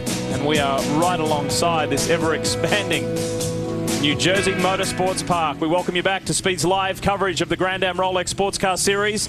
Lee Diffie along with Dorsey Schrader, Chris Neville and Brian Till. It has been an action-packed race so far. Lots of positions changing and some surprises up front. How about this? The Matt Connolly Motorsports Pontiac GTOR. Ryan Finney, the young Californian, leads the way. He's got the experienced Italian Diego Alessi standing by to take over. Ryan has been off track a couple times. His not long ago gets 4 wheels off, gathers it up. They got a radiator full of grass. We'll have to see if that causes problems. Tell us more about the 21, Brian. I was checking in on fuel, and Matt Connolly says if they can make it to the hour and 25-minute mark, they can stop then and be good to go to the end. I asked him about the wheels being dropped off and the potential for a penalty. He said, nah, it's okay. We just had a little problem out there, but we're back underway, so we'll have to wait and see what happens. Ryan Finney is one fast young man. There's no question about it. A lot of talent behind that wheel. Hey, it's been a very tough and frustrating weekend for the Speed Source Mazda crew. Let's hear from one of its drivers. Well, we saw that long stop by the Castrol Syntec Mazda. Nick, what was going on there? Well, it looks like we've got a stone in the oil cooler and it started leaking oil. So unfortunately I had no grip and I was kept putting wheels off, and then we got a drive through, and then we get an oil temperature warning. So we brought it in, did the driver change. So big disappointment, but we'll see if we can finish out, get Sylvain his points, and hopefully not have too much damage. I saw the team adding oil to the car, but did they also take care of the leak? I don't think so, no. I think we might have to stop and keep putting oil in. It was all down the side of the car. It was a mess. It looks like these guys have their hands full. Dorsey, where I was going with that rev limit to 8,600 is Sylvain was telling me that they had very high exhaust gas temperatures. They cracked a header here, and he said it's going to be worse at Salt Lake City. So just tell us a little bit more about that rotary motor and exhaust gas temperature. Well, the higher RPM you can run, the more of the heat in that blows out because you're moving the air in and out faster. So if you slow that process up, it certainly gets hotter within the inside. Of course, he's talking about Salt Lake City. That is an altitude situation where there isn't any oxygen to help cool the engine. It'll run hotter yet there. And that Nick Ham was just saying that Castrol Syntec is slippery stuff is what he was saying. We're talking GT right now because we're riding on board the Marquis Jet Porsche with Bryce Miller. This is one of the best GT races of the year. There's 12 GT cars on the same lap, on the lead lap. It's Ryan Finney, Spencer Pumpelly, Patrick Barrett, and Andy Lally, the GT master, ahead of Robin Liddell. There's some big names up towards the front of this field early on. Look at this, top 2 overall in the race, top 3 overall. Donahue, Wilkins, and Joey Hand going at it. Now, Wilkins and Hand have more fuel on board than David Donahue. They have been out there 16 laps less on this fuel load, so we will see Donahue come in before these two guys. Who knows what will happen, though, with cautions. Without caution, David would be the one that's going to lose out to this war. These two will become the leader, two of them, and the Ruby Tuesday car has never been far off. Those two cars, the 61 and the 23, have been the chart leaders throughout the entire weekend. Matt Plum will open the door for Eric Vanderpool, etc., to move on through and take away his 7th place because car 7 has been awarded a drive-through penalty for too many times off the blacktop. And the way that works is the first time you go off into the dirt is a freebie. The second time you're observed going off into the dirt, you get a little stop-and-go penalty to dissuade people from doing that. 91 is back out on track. That's Jim Matthews behind the wheel of the Riley Matthews Pontiac because it was behind pit wall earlier back in the paddock for an extended period of time. So good to see the Silver Machine back out on track. Look at these top 3 go at it. This has been a dominant performance from David Donahue. Hard to say which of those cars is really the quickest because what happens here is that it's such a high-speed momentum type track, you get caught up to a pack like this and you lose the momentum, you lose the ability to run faster than the car in front of you. A very difficult racetrack to pass on. I wonder if the 58 decided to go the way of the setup of the 59 of Joao Barbosa and JC France. The very first session here on Friday, Chris and I were out on a golf cart going around the circuit looking at various places, and the 58 was very good, but then by their own admission they got lost in the subsequent sessions. Brian, do you know more on the 58? Yeah, we talked about that a little bit earlier. The 59 was so good in morning warm-up, running considerably softer than the 58 was. So the 58, although not going all the way to where the 59 was, has definitely changed the setup and gone much closer to what the 59 ran this morning. Seems to be paying dividends right now. They too are trying to save fuel. If they can get to within 55 laps at the end of this race and then stop for their pit stop, they'll make it all the way to the checkered flag. They're trying to do it on one more stop, but that's going to take some fuel conservation on the part of that team. Look at this, look at this. Side by side. Joey Hand gets him on the inside of Mark Wilkins. And it was traffic. They were all held up in traffic trying to find a way around, trying to be clever, if you will.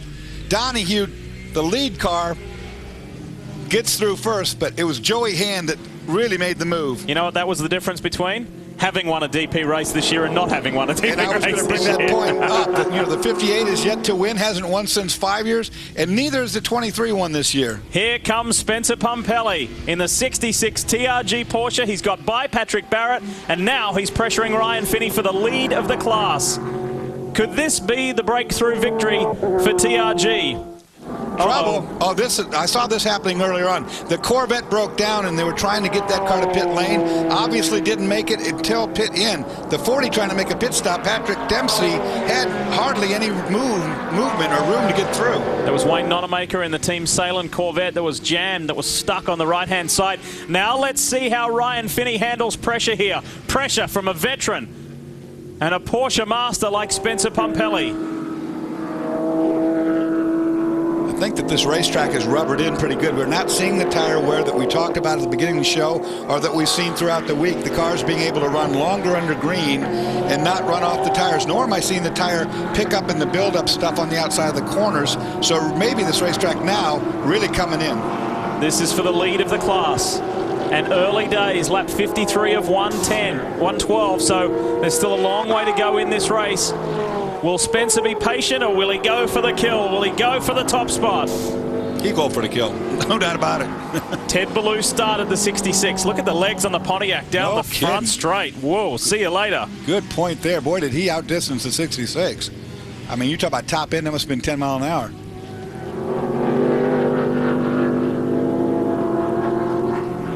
This is odd. No, Spencer's got a problem. Spencer does have a problem. I agree with you. He's dropping back now. Have to watch that. That's Bill Lester behind him in the 3 car doing a great job doing the entire race by himself pretty much. Yeah, Pumpelly is in trouble here in the 66.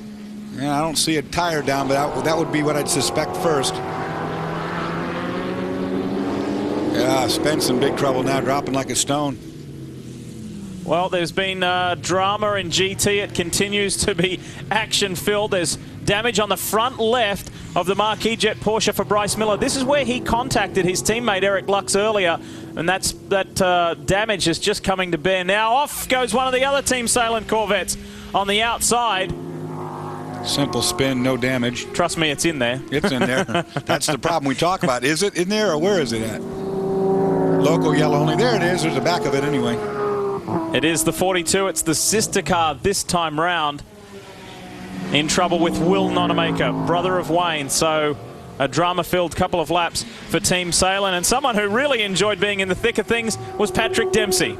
He just handed over to his teammate Joe Foster. And Patrick, you led this race for a while. How was that? Oh, it's great to be able to run up with everybody.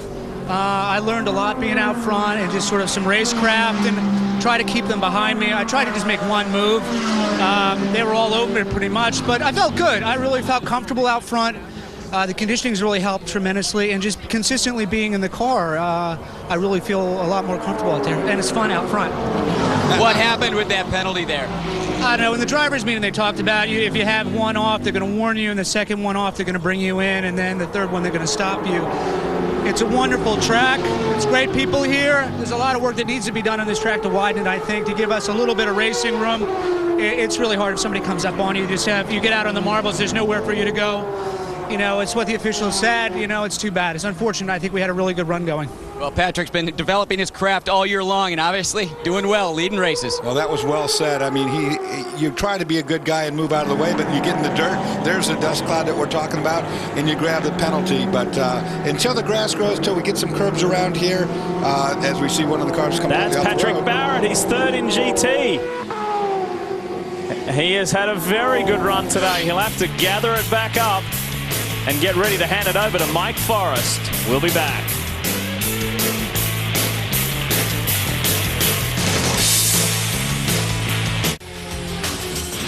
We're back at the brand new New Jersey Motorsports Park, and we're under our third full course caution. That happened just as we were going to that last commercial break. There was just too many clouds of dust. They had to wait for it to clear. Safety, the name of the game at the moment as we work our way through round 13 of the Grand Am Rolex Sports Car Series, and this caution has been huge for the 58. It's what David Donahue was praying for. He needed that being out of sequence on his pit stop. He needed this full course. Now all the top three cars are going to be pitting together. They're right there by Chris Neville when they come in.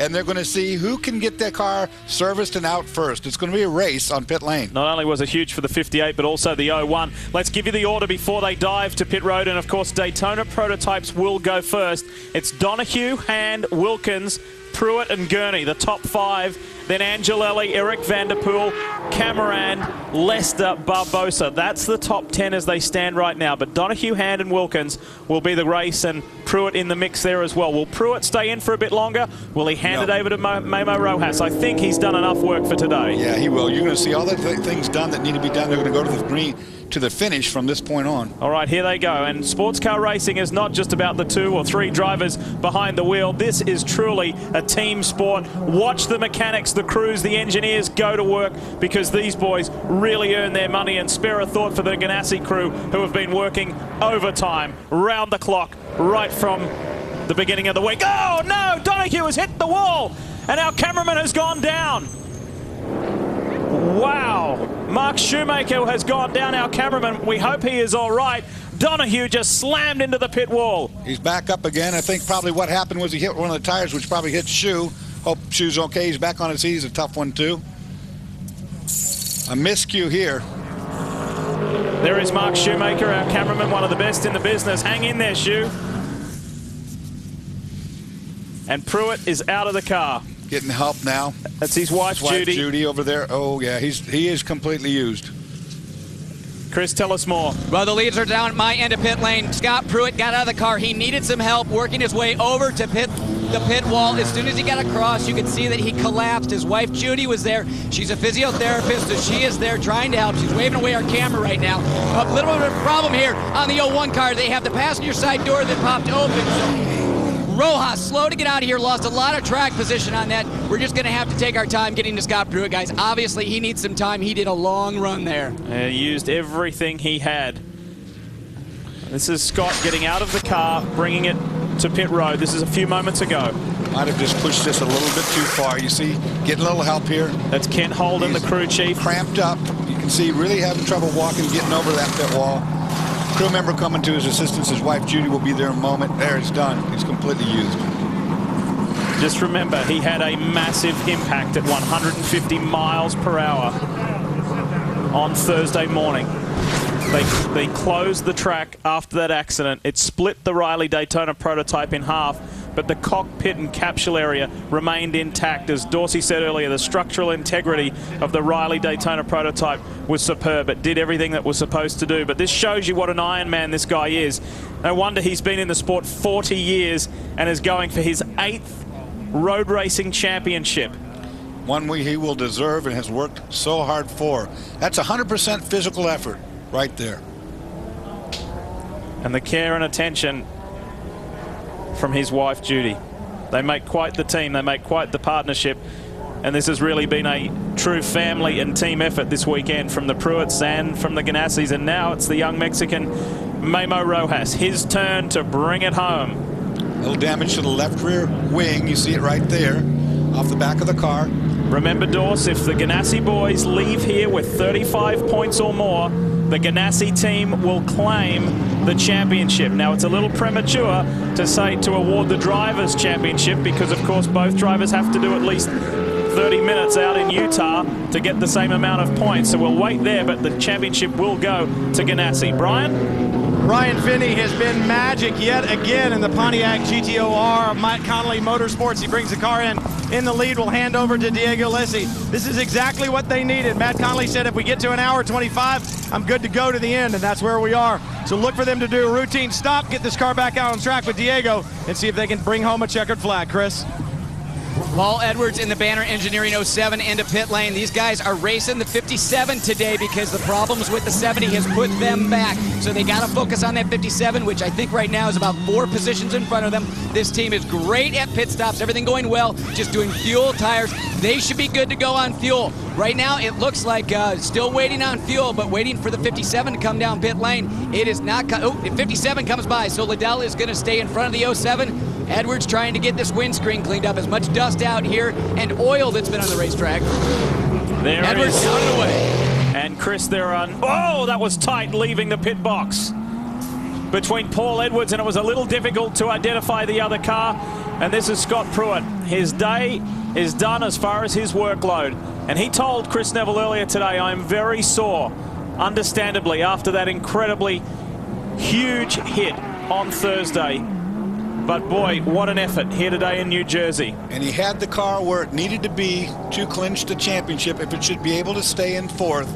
The man did his job. Now again, to reiterate that point, he and Memo Rojas both have to do 30 minutes of driving out in Utah in 3 weeks' time to both be crowned drivers' champions. But first of all, if they leave here with 35 points or more, Team Ganassi will win the team's championship in Daytona Prototype Racing. We'll deal with things one step at a time. We're getting ready to go green. Alex Gurney is in the lead of this motor race.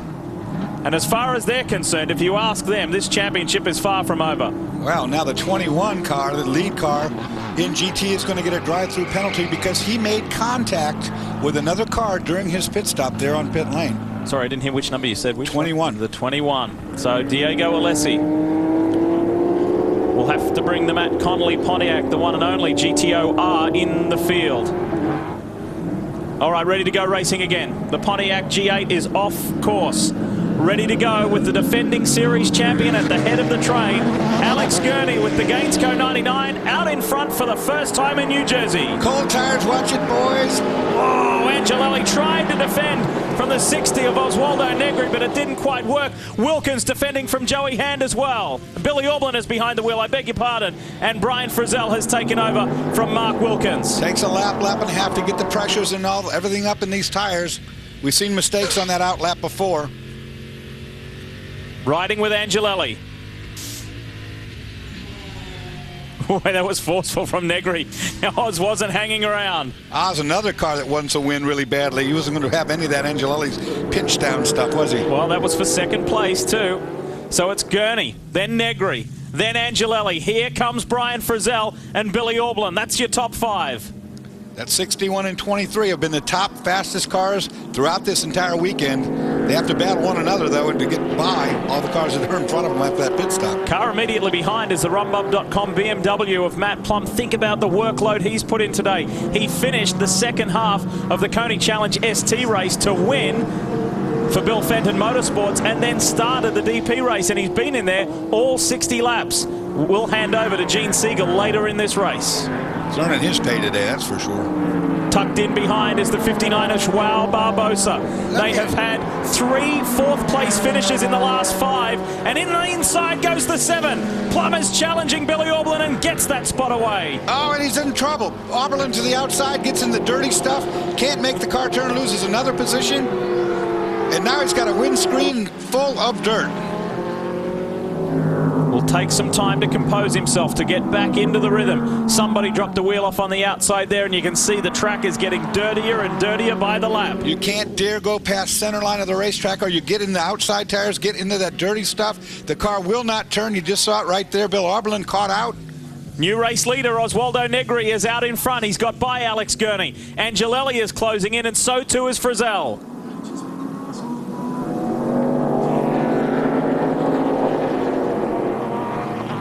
Oz, man, what an aggressive start. He decides, I'm going for it.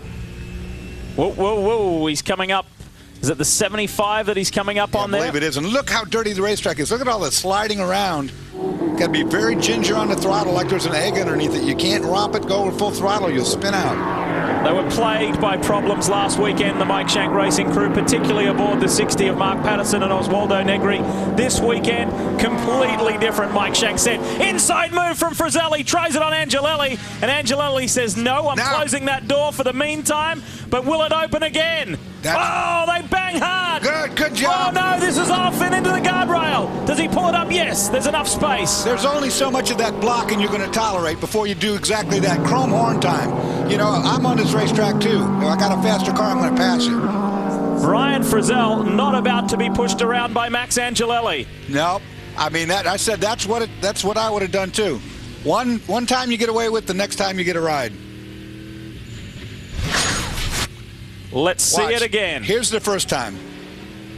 This is onto the front stripe. There's the pop. Intentions made. That's a block.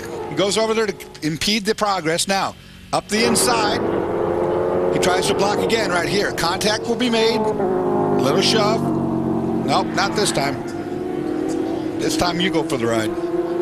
Watch this from the different angle. Brian Frizzell on the left of your screen. They rub hard. There was enough room there that both of those drivers did not need to have contact. But I think for Brian Frizzell, he had enough. This is how it looked for Angelelli. The run up to 2.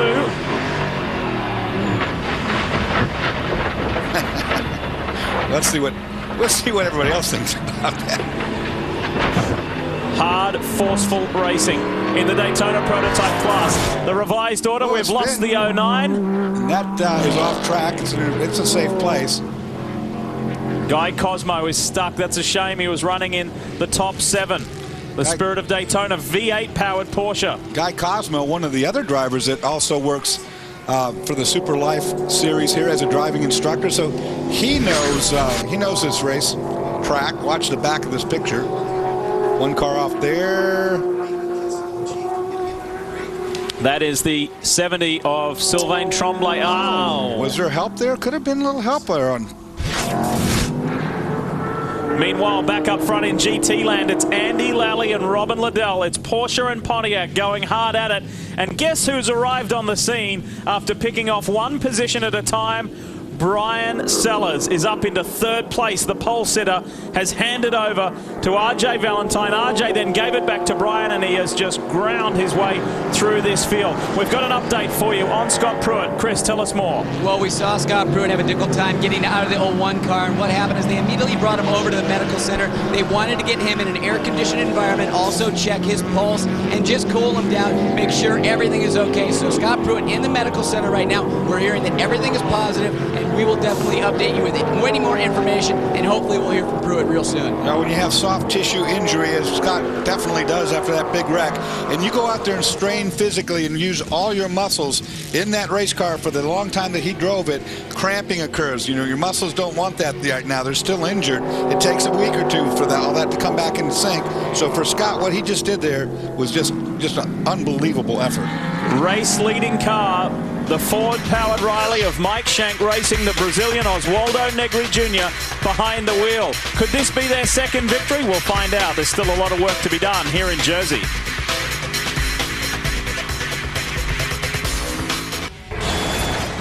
It's one of the new shows on Speed for 2008. It's proving to be very popular. Of course, it is Wrecked, Thursdays at 10 p.m. Eastern, 7 p.m. Pacific. And this week, trouble strikes, and it hits hard, making the O'Hare crew its unsuspecting victim. That's Wrecked, Life in the Crash Lane, this Thursday night at 10 Eastern. We're back. We welcome you back to Grand Am here on Speed. We're live at the all-new New Jersey Motorsports Park, and you're watching Oswaldo Negri Jr. being pushed all the way by one of the kids that he's nurtured and mentored in this sport, Brian Frizzell. Brian and Bert Frizzell have really been under the wing of Oswaldo Negri for many years. Now Brian's trying to show him how to do it on the racetrack. I'm not too sure that Oswaldo Negri didn't drop back on purpose, because up in front of that car, that group of cars, is and he slides. The 76 car, Tracy Crone's owned vehicle up there, seems to be dumping fluid. It was getting all over the windscreen of the 60. We were riding on board. It was getting all over the windscreen, and he's calling in to his mechanics and saying, hey guys, the 76 is dumping water. Look right here. You can see all the water right in that area around his number plate that's been brushed up, or it's come up off the front of the car, and on our camera lens as well. These two guys have been able to shake Alex Gurney loose, but let's hear from Mike Shank. Mike Shank right now watching the screen up there, seeing what's going on. Mike, it looks like the student's taking it to the teacher right now. That fluid that's coming out of the 76, is that really impeding the amount of grip Oz has? It looked like it was a little bit. Looks like our car maybe off just a touch, but these guys have done a great job. Great pit stop. Got us from P10 to up to P3 and then into the lead, so we're real happy. Not happy about what happened at 30 minutes, though. I was going to say, you guys on a bit of a different fuel strategy there on that first pit stop. You came in late. Yeah, we got really hurt a lot. I'm trying not to be emotional about it. The rule says it has to be 30 minutes on the green flag on the front straightaway. It was not 30 minutes on the front straightaway under green. We stayed out, and so did the 59, and this is where we're at. Well, they're trying to keep it up front, guys. Looking for that 2nd win for this team. First time that the 60 has led since the Rolex 24. Chris. Well, the 61 also having a good weekend. Now, you guys were a little bit concerned about tire wear yesterday and that left rear. How's everything look once you got those tires off the car, Mark? Well, a lot of pickup. There's really one line today on this track, so narrow. It's tough to pass the GT cars and try and stay on line as much as you can because it gets a little bit hairy, get a little buildup on the tires. But A Motorsport gave us a great car. Brian's doing a fantastic job. Ford a great engine, and we really can't say enough. I mean, we've been working hard this weekend, and we got the car there. We're near the front, and we're going to go for it. Everybody's kind of been watching you guys and the 23 this weekend. If it comes down to that kind of battle, you guys have the speed to beat the 23? I think we do. I ran with Joey quite a bit, and I think we do have the speed. The car's just working great, and Brian's going to do an awesome job for us. Well, you want to talk about another guy who was able to muscle it through to the front. He actually got sick in the car, but right at the beginning of the race, so wasn't feeling well, got sick, but he was able to still muscle through that opening stint and keep the car up front. Well, they better not count out another player. 59, Joao Barbosa is in the hunt, and we know he can carry the mail. This is what I call an angry little bunch. You like to call assorted ugliness. Yeah. But there are some very, very talented drivers in this top pack, and look at them coming through. Joao Barbosa, Billy Aublin, they are chasing down Oswaldo Negri, Brian Frizzell, and Alex Gurney, the defending series champion. And it's not only in Daytona prototypes, in GT it is fierce. Andy Lally is fending off Robin Liddell, and the inaugural Daytona prototype champion Terry Borchella has got the Auto House car up into third. Look at this, they're cutting the corners, dirt and dust is flying, and Barbosa has got through. He's now chasing down second place Alex Gurney. We said that all along, watch out for the 59. That number from the past has not won in over 5 years, and they are hungry for a win. The Portuguese driver puts it down on the inside of Mike Forrest and forcing his way through. Do you know the last time the 59 won? Phoenix, 2003. 5.5 years. Hey, don't worry, I'm not going to say the drought's over just yet. Don't say it, don't say it. Not yet. But we're going to see a race now. I'll tell you what, all the guys up here, these are all players for the time. 23 yet to win this year. The 59 yet to win this year. The 60 yet to win this year. 60 yet to win this year.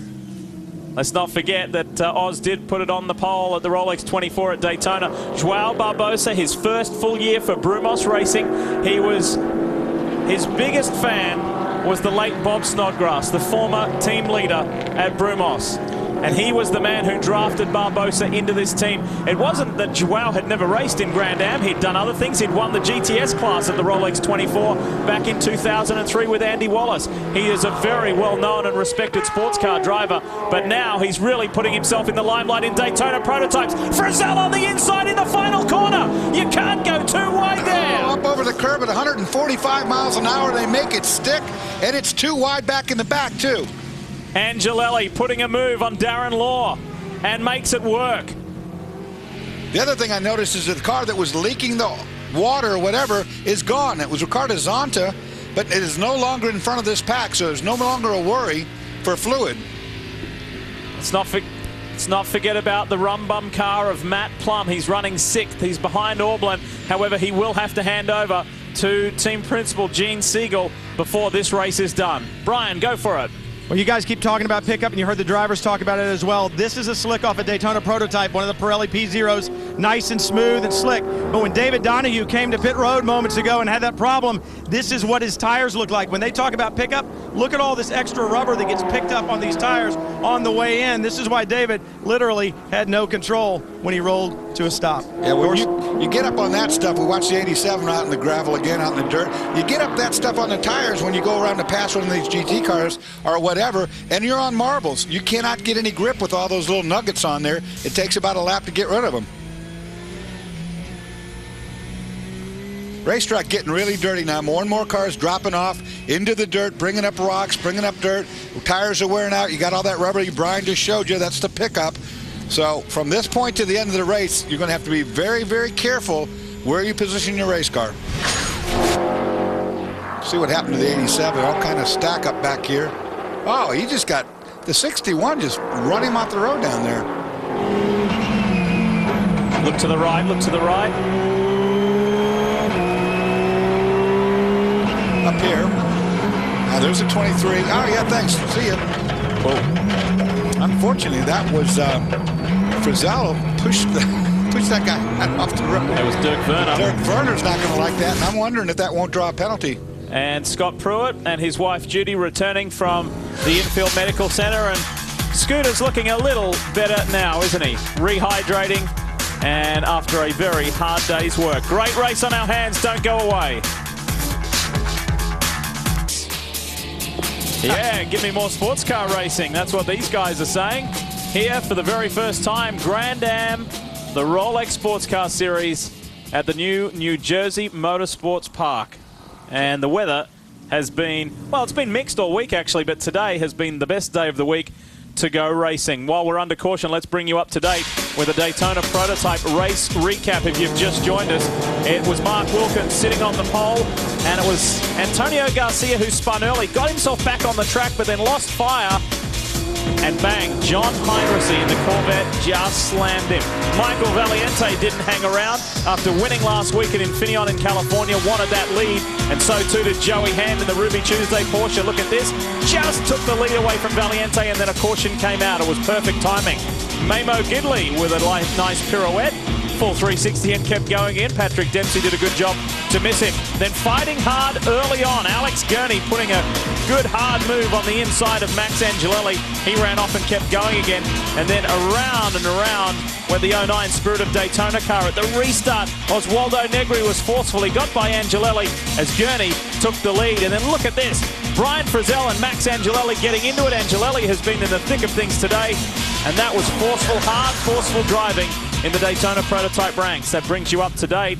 And here is our race leader, Oswaldo Negri Jr. We're under our 4th full course caution, and as you can see there, for 15 laps, there has been an eventful race, to say the least. And the week started that way, didn't it, Chris? Well, you'd think Scott Pruitt would come out of medical and go back to the transporter to relax, but no, he comes right back to the team to see how the car is doing. Scott, we anticipated you were only going to be in that car for maybe 30 minutes, but you were in there for an hour and a half. How hard was that decision? You know, we're in it for a championship, and that's going to make the most sense. Just my side right back here, back in my rib cage, just felt like somebody was punching me the whole time. But I can't say enough for the Ganassi guys out of my family at home. It was pretty painful getting out, and they took me over to medical. The doc checked me out. He said, you know, it doesn't look like anything's broken, just tore up. So all is good, and see what we can do with the Telmex car today. You've had some pretty tough injuries in your career. How hard was it to say, I'm in this championship and I got to get back in this car this weekend? Easy. I mean, when you see the dedication of all my guys, and they went right to work, and, you know, I had to do my part, and we knew we were going to start. I didn't know what to expect this morning when we got out there for warm-up. I felt pretty reasonable and felt pretty good that I could go an hour and a half, so that's exactly what we did. Well, he did his part and a lot more, guys. You can't imagine these guys are going to lose this championship at this point. Unbelievable effort from Scott Pruitt, still there, and Judy, his wife, by his side. Memo Rojas, incidentally, is sitting in 10th in the Telmex Lexus Riley. That championship pursuit still on. It's Oswaldo Negri, first car behind the Pontiac G8, then Alex Gurney, then Joao Barbosa. Keep an eye on that 59. Billy Orblin is in the mix for the Ruby Tuesday Championship Racing Team, and then Matt Plum in the Rum Bum number 7. Then it's Angelelli, Law, Brian Frizzell, Bill Lester is in the top 10. Boy, that'd be an encouraging result for Southern Motorsports. That would put some air under their feet. That would give them a boost. And then Rojas in that 10th position, as I mentioned. Hey, Ozzy, this is Dorsey in the speed booth. You got a copy? Yeah, buddy. How's it going, man? Well, I'm sure it's a lot cooler up here than what I've been seeing you doing out there. It looks like a skating rink. How you doing? Yeah, I got my hands full, buddy. My rear mirror is full. It's pretty tough. You go a little bit offline and you pick up so much debris on the tires that it makes it extremely hard. Well, we hear they're going to take time. The track's going to take time and blow this racetrack off. I think that's a great decision. Might help your cause. Your line. Yeah, we were both talking at the same time there. Just got some message from his pit crew. Oz, we hear they're going to blow the track off. That should help you out. The track is breaking up on turn 5, 10, 11. It's breaking up quite bad. It's a lot of stuff, a lot of rocks coming. You know, the tarmac is just deteriorating all the time. Ozzy, it looked like Max Angelelli really pinched you down there. He's not making it easy for guys to pass today. Did not talk to you, Rob, this time you were breaking up. Thank you, Oz. You have a good day, my friend. Thank you. So we'll let Oz get back to what he needs to do and focus while we wait for the track to be cleaned up. We will bring you up to date with a GT race recap, just like the Daytona prototypes. It is the multi-time class champion Andy Lally who leads the way for TRG. But this is what happened right from the start, and it was frantic. Nick Ham on the inside, Patrick Barrett on the outside, Andrew Davis in the mix. Watch this though. Look to the left of your screen. The yellow and black Corvette, John Heinrichsey. He was blindfolded by that dust blanket. And then the teammates got into it. Bryce Miller and Eric Lux. There was contact there. Lux went around. Not too much damage to either car. Tim Lewis Jr. got together with Tracy Crone early on, but no real harm done there. And then Johannes van Overbeek and Leighton Rees, a little bit more forceful and a little bit more damage done there. On board with Nick Ham, just drifted wide, and as Dorsey's been saying all along, you can't afford to get out in the grey. You can't afford to get out wide. The GT boys were always in the mix, and Eric Lux had his fair share of high rides today and excitement, and so too did Ryan Finney, who led the majority of the first half of this race for Matt Connolly Motorsports. And that brings us up to date with this fight here between TRG and Stevenson Motorsports, Porsche and Pontiac, Lally and Liddell. And you kind of get the feeling that that one will go all the way to the checkered flag. I want to remind you about NASCAR Race Day, built by the Home Depot. That's coming up live at 5 p.m. today here on Speed.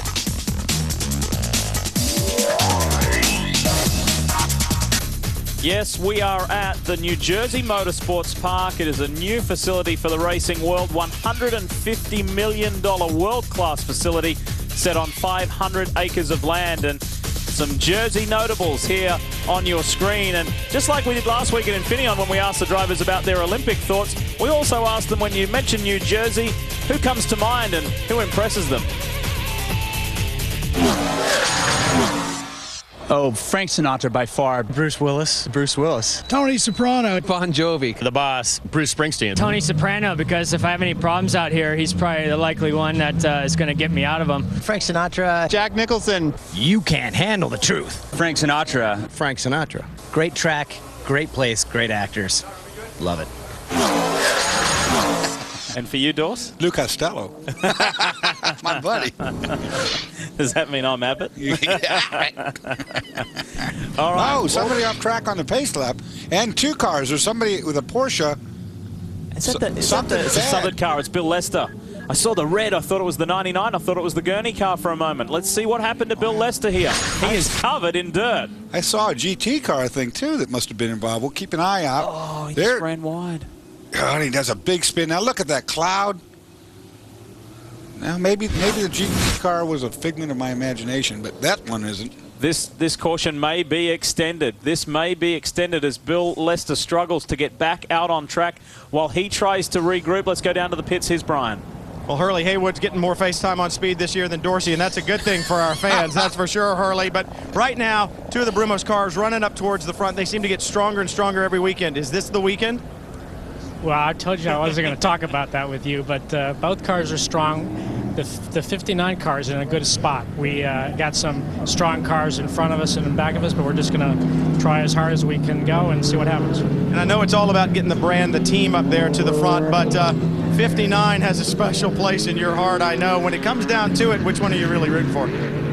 59, of course. I mean, I plan to capitalize a little bit of that with that Barbosa brilliance at the next race in Utah. So the three of us are driving, Jamie and myself and Barbosa. So if we don't do it here, we got one more race, but I'm confident.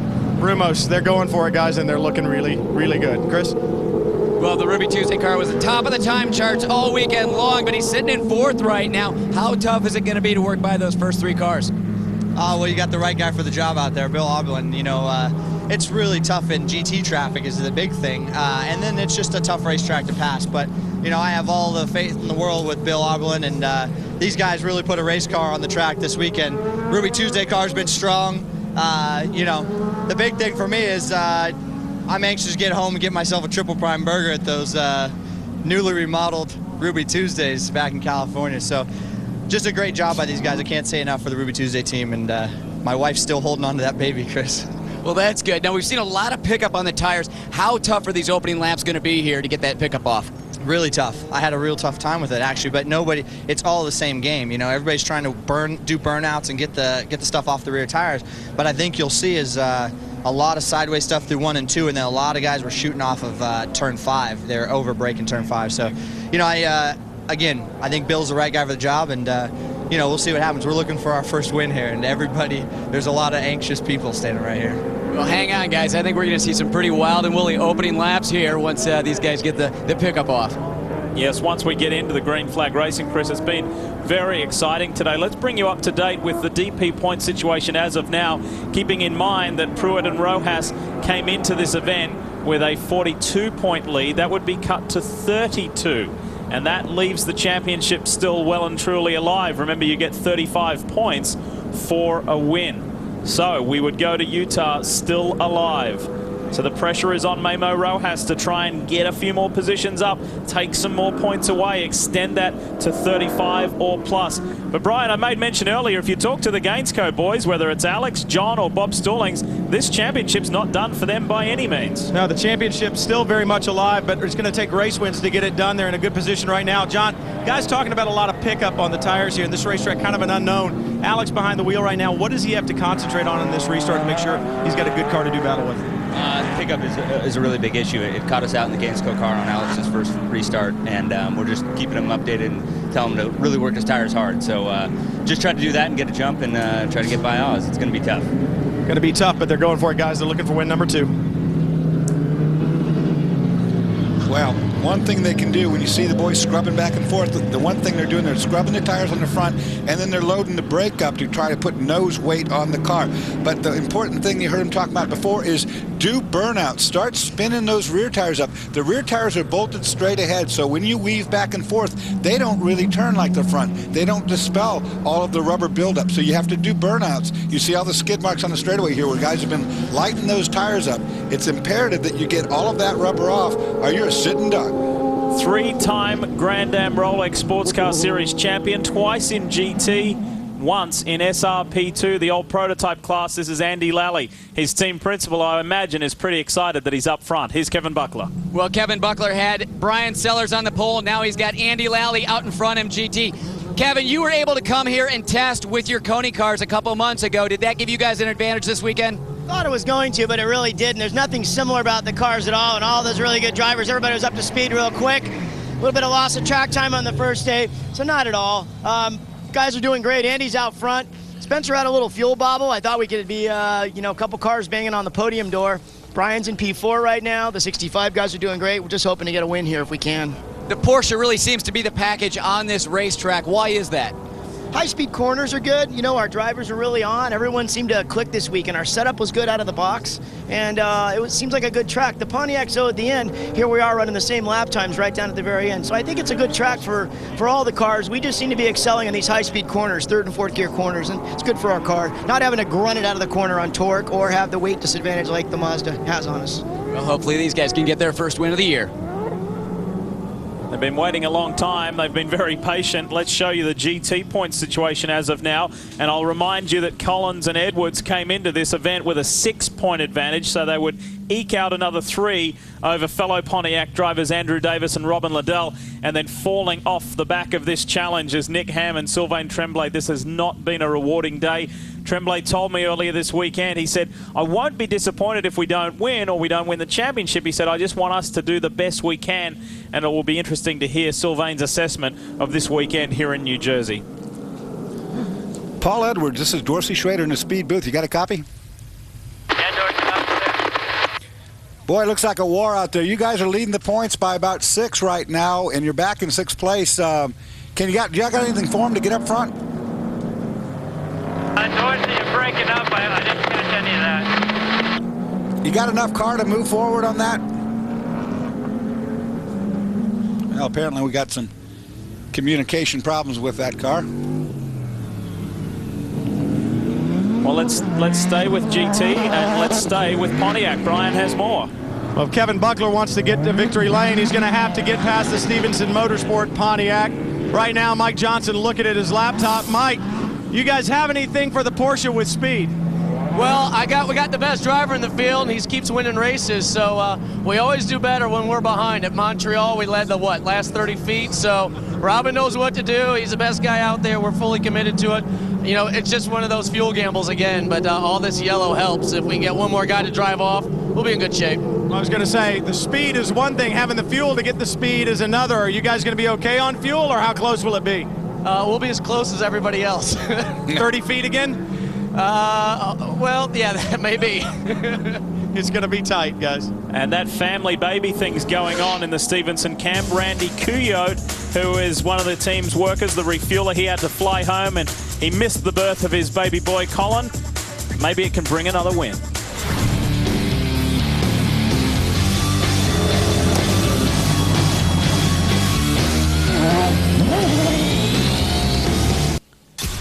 From the stunning to the most unusual, each car has its own individual story, and comedian Alonzo Bowden takes you on a wonderful ride, a wonderful journey. Of course, the show is, as you know, 101 cars you must drive. It's tomorrow night at 9 p.m. Eastern, 7 Pacific. We're back at New Jersey Motorsports Park with a man who hails from just up the road. Brian? Well, welcome to the Rolex Series, Jim Lowe. I know this really isn't really the inauguration that you wanted. You debut your two-car team here at your home track, and really hadn't gone the way you guys had it planned, has it? You know, I'd love to say I'm great to be here, happy to be here, but let me tell you, first we have a transponder problem in qualifying where after running P1 in practice, Tim Sugden can't even get a time recorded, so we go to the back of the grid. Johannes Van Overbeek joins us. He jumps in the car. He's fast as lightning in warm-up. He gets in the race starting dead last, and gets up to P6 and gets punted. I mean, you know, I like these guys. I'm nice to them. I don't know what the deal is. Well, if they obviously ever have any kind of neuro problem, they shouldn't come see you. Is that the deal? Not on a Sunday, no, not this way. Not at this point, guys, but they're glad to be here. Two cars, and it's a great-looking effort. He can wire them backwards. the adrenaline's pumping too much. The hands aren't too steady. And Jim, of course, is a neurosurgeon. He wears a T-shirt around under his race suit that says, "Yes, it does take to be a brain surgeon." We're ready to go racing, and watch the front of this pack. This will be exhilarating. Oz Negri has a clear, clean track ahead. And yes, the green flies here at New Jersey Motorsports Park. Gurney defensive on the inside. He knows that Barbosa is fast and decisive. Position stay as is. Gurney second, Barbosa, Billy Orblin, and here with Angelelli. Who's got the cleanest tires? That's what the outlap is going to be about. Who can get power down? Who can turn into the corner? It's the top 7 or 8, 9 cars. They're all on the same strategy. They've all got the same amount of fuel. They all pitted at the same time. This is a fair fight at the front. Inside is Angelelli on Billy Orblin. Not this time. Thought about it. Brian Frizzell is at the back of this pack. Smoke up ahead. Somebody locked up a tire. Did a good job of not flat spotting. Everybody's all right. Running wide is Memo Rojas. He's out in that dirty stuff. Hopefully not too much damage done there. He didn't run off track, but ran very wide. Oh, boy. Ooh, that is Darren Law in trouble. The back end got taily, didn't it? Once again, you get that pickup on your tires. You are a sitting duck. The car has no grip. You saw it back with Memo Rojas. He got out there, couldn't get back. And I think right there, Darren Law got rear end pickup and got loose. Who was that behind Brian Frizzell? Is that the 76 of Ricardo Zonta who is coming through, or is it Eric Vanderpool? It's the 76 of Ricardo Zonta trying to force his way through. That was the car that was leaking some sort of fluid earlier. Must have been rectified. Look at these cars dance around. The 61 got loose. Through that 150-mile-an-hour final corner. Then the drag race down the front straight. Barbosa looks in the rearview mirror. He's got a little space on Billy Orblin, and then defending here is Brian Frizzell. Don't know what that was about. Little hip check. Here the 07 right here, Paul Edwards is smoking. We've got some sort of a problem on this Pontiac. There's also been a change of the lead in GT2 Dorse. Robin Liddell has stolen that lead away from Andy Lally. Terry Borchella is running third. Brian Sellers fourth. Diego Alessi up to fifth. And the championship leading car has got problems on the right rear. Well, it looks like they were hit from behind. That's at least what I'm hearing from the team. They're trying to figure out what is the damage to that car, but it looks like some body work rubbing on that right rear as Paul Edwards came down the straightaway. Dorsey, I know you were checking in with him, trying to get the status of the car prior to going back to green, and one of the big problems Paul has had is just seeing through the windscreen with the amount of oil that came out of the 70 car and then also the dirt on the racetrack. He just has had a very difficult time seeing anything, and now he gets clobbered from behind. Two problems, Chris. Right rear tire rubbing pretty badly. Also, he has part of a race car stuck into the grill, left front opening of the grill. It's not blocked that badly, but it's definitely a piece of somebody else's race car that's wedged onto its nose. Spencer Pumpelly was looking for an option past. Here is Spencer's teammate Andy Lally pushing hard for Robin Liddell. Will it be 4 race wins to Stevenson Motorsports and consecutive race wins? Mike Johnson does not like the tag underdog. He said, I never thought we're an underdog team. I always believed in our drivers and this organization, and that's why they've got 3 race wins this year. Yeah, you're not kidding. They showed everybody how good a team they are, and the 2-driver combination they have is stellar. Lally is not done with yet, nor is Terry Borchella. Pontiac, Porsche, Pontiac, Porsche. The top 4 positions in class, just a car length or 2 between the top 4 or 5. Don't discount Brian Sellers. He's in the mix there in the 68. I tell you what, the 67, Andy Lally really getting aggressive now, trying to find some way around. Going to have to get a little closer to make any of those moves work, though. Terry Borchella's had a busy weekend. He was in Detroit in Belle Isle yesterday. Tim Lewis Jr. had to do all of the work in the lead up to this race meeting. And Terry, in the back half of this season, slotting in nicely into the 72 Auto House Pontiac. We've just got word that this will be a timed event now, 28 minutes, 46 seconds left. And under tray damage on the 68 will lose some of its front downforce. That's the splitter that's broken, and that's going to open an air gap under the nose. And that's not a friendly situation for a Porsche. It's light up front anyway. Great work there from our speed camera crew. Thanks, guys and girls. Awesome work. Beautiful close-up. Look at this, Andy Lally. This is for the lead of GT. I said he wasn't done with yet. It's a braking duel. They almost touch. These guys are pros at the highest level. Up the inside. Andy will try the inside now. It's not going to stick this time. Do you remember Barber Motorsports Park back in July when it was hot and steamy and Robin Liddell led for the majority of the race and then he just got swamped at the end? He said, I've never experienced anything like that and I don't want to ever again. But he's got company in this GT class, that's for sure. Robin Liddell didn't block. He moved to the inside instinctively. He said, nope, if you're going to do it, you're going around the other way. That isn't a block. He did it. His intentions were made. He made the first move. Up front, there has been a change of position for third. Angelelli has got Bijoual Barbosa. It's Negri, Gurney, Angelelli, Barbosa, and Orbelin. That's your top 5. As Eric Vanderpool slips by Andy Lally. Gets between the 2 leaders in the GT class. Now can he get around Robin Liddell cleanly and let those 2 go on with their battle? Let's find out. Let's get an update on the 07, the championship leading GT car, Chris. Well, we thought the worst, that Paul Edwards was going to have to come to pit lane and get that right rear fixed. But what had happened is when he was hit, that inner fender panel had fallen down onto the tire. After a couple laps of it rubbing on that right rear tire, it kicked that panel out. So no more rubbing going on. They're just telling Paul, hey, take it easy. Make sure you don't have any problems back there. But Paul Edwards not having to come to pit lane. Brian? Andrew Davis down here watching the monitors. We know this racetrack brand new, the pavement very green as we've talked about throughout the race. Tires, we've seen an issue before at Barber when Robin ran out of tires the last corner. Is he going to have enough to get to the checkered flag here and be in front? Well, I think the tires are okay at this point in time. It is a lot less grip than Barber really at this point for the track, so hopefully we're not going to see any blisters in the front. We'll be okay. So I think he's got enough to fight to the end, but it's going to be close because Lally's putting some serious pressure on us right now. Spin right here, the 72 under its own, no contact with 01. Spins the car on the braking. Terry Borchella will be kicking himself. He will be frustrated with that. That was a podium place, and now it has evaporated. Just a lack of grip. Terry on the outside there had the 01 Telmex car coming up on the back of him, and there was no contact. It was just a spin. Riding with Angelelli. Racetrack breaking up right back there. You saw a puff of white smoke. That is concrete. Concrete that's broken up. There's going to be a hole in that racetrack. The boys going to have to watch out. Max the Axe is looking for back-to-back wins in the Rolex Sports Car Series. The SunTrust Dallara is chasing the defending series champion. Alex Gurney with Oz Negri up ahead. The 60 still in front.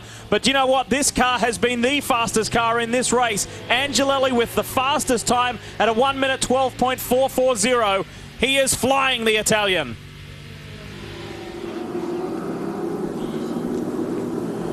Negri, Gurney, Angelelli, and Barbosa, top 4. Oberlin still in the top 5. Riding with Paul Edwards here. We know he has damage in the back. This might have been what caused it. As we ride on board the 87. Dirk Werner, and oh, there's a little bit of a nudge there. There it is. You saw it right there. Just a little bit of a bump. And it pushes right on by. But that was the damage that you saw that caused the tire rub on Paul Edwards' car. That is not an issue any longer. He's all right. And that stop, that drive through pit lane, cost Paul Edwards in terms of positions. He has dropped to 9th in GT. Brian. Just checked in with Mike Shank Racing. They reminded me that Alex Gurney got his first test in a Daytona prototype with this team. I said, what are you telling me, that he should be nice to you and let you win? And they said, well, either that or the fact that maybe we should have never given him that test after all.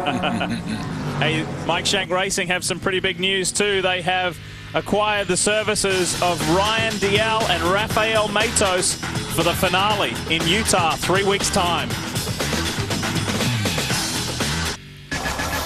You know the deal, Sunday nights on Speed.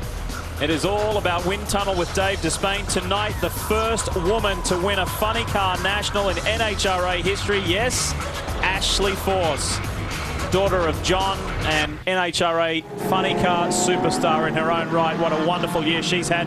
And also one of the men behind New Jersey Motorsports Park, Harvey Siegel, will be joining Dave tonight in the tunnel. We're back, and there's been a little bit of action while we have been away involving Max Angelelli and Alex Gurney. Let's show you the replay, Dorse. Talk us through. Take a look right here. That is Alex with too much speed out to the outside, gets in the dirty area of the racetrack, picks up build-up, and doesn't get helped. Well, he got bumped there. He did get pushed out wide. He got pushed out into the dirty part of the racetrack. The car would not turn. This will tell the story. This will show you. Yep, no doubt. That's contact, and off goes Alex. Now, will that draw a penalty? It's avoidable contact. Well, let's get Wayne Taylor's take on things. Well, Wayne Taylor was just taking a look at our replays there. Wayne, you've had a chance to take a look at the replays. What are your thoughts? Well, I think Grandam just made a good call. I mean, you know, Max got in on the inside, but he backed off. He realized he got too far, and the 99 just went wide. So that was a racing incident, and Grandam said it's fine. Well, that's good to hear. Now, the team coming off their big win last week. How has that changed the dynamic of the team in just 1 week? Well, it's obviously got everybody motivated more. You know, we've had such a difficult year, but this has been a tough weekend as well. And, you know, we've had so many opportunities to be up front. And with where we are now, you know, there's still a long way to go. We'll talk about motivation. Max the Axe really charging through the field, guys. Thinking Alex Gurney is going to have a disagreement with that being okay if he can find his way back up there. Look in the back here, Dorse. Barbosa and Oberlin side by side into turn 1. And again, Billy loses that one. As soon as you get on the outside past the center mark of the racetrack, you're done. You're in that dirty area. You're going to go straight off. It's a one-lane racetrack, and this is going to be interesting for the rest of the race. How are you going to find a way by someone without getting in trouble? Less than 20 minutes remain here at New Jersey Motorsports Park. Oh, no, left front tire on the 72. Wheels gone. The day has gone upside down for Auto House. Now, they were going to come in to serve 2 stop-and-go penalties. They didn't come in. Maybe this is the instant karma. Gene Siegel has climbed aboard the 7rumbum.com car. Meanwhile, we're looking at the race leader. Oz Negri has got a rear-view mirror full of Max Angelelli and the SunTrust Dallara. And he will not make it easy for Max. Max is going to have to go the long way around the outside, and if he goes out there, he'll probably stay out there. Oh, by the way, knocking on the back door is Joao Barbosa. Yeah, Joao didn't want any part of that. He didn't like getting past back there either. They're currently 4th in the championship points, the 59 machine. And 4th is their best result. This could be the first podium for the 59. If Joao's got anything to do with it, he will put JC France and himself there. Inside, he shadows but it was never going to be a sincere move. He was just getting there to distract Angelelli. I'll tell you what's going to break this up, what's going to determine this is going to be lap traffic at some point. When these guys come up on slower cars, they're going to have to make a move to pass. And if they get anxious and try the outside, the long way around in the dirty part of the racetrack, somebody's going to be a loser here. I nickname Angelelli the Axe because of his decisiveness. If there's a guy who can match him for that, it is Joao Barbosa. Keep an eye on the white, red, and blue Porsche-powered Daytona prototype. Watch that third car in shot. 7 car moves over, gets in the dirty stuff, can't defend. All of them threw that cleanly. You cannot get offline right now. I mean, there's no way. You're a sitting duck once you go past the center of this racetrack. A little over a quarter of an hour left here at the first visit for Grand Am at the New Jersey Motorsports Park. And while we're enjoying this Daytona prototype battle, there's been a change of the lead in GT. Andy Lally has arm wrestled that top spot back from Robin Liddell, and fellow TRG driver Brian Sellers has moved up into the top 3.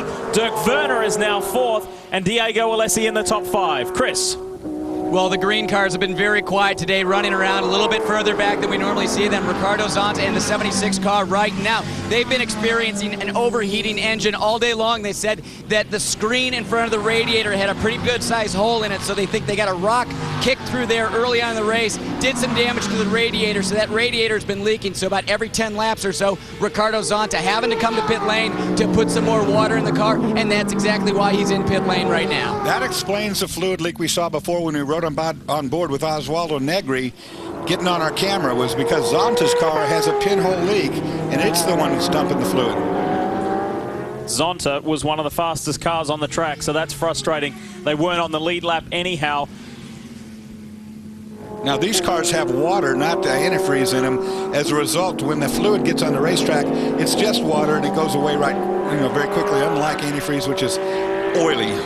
Speaking of fast lap times, Ian James is working his way slowly towards the front. He's got the Mike Shank Ford up to 7th. So Mike Shank Racing 1 and 7.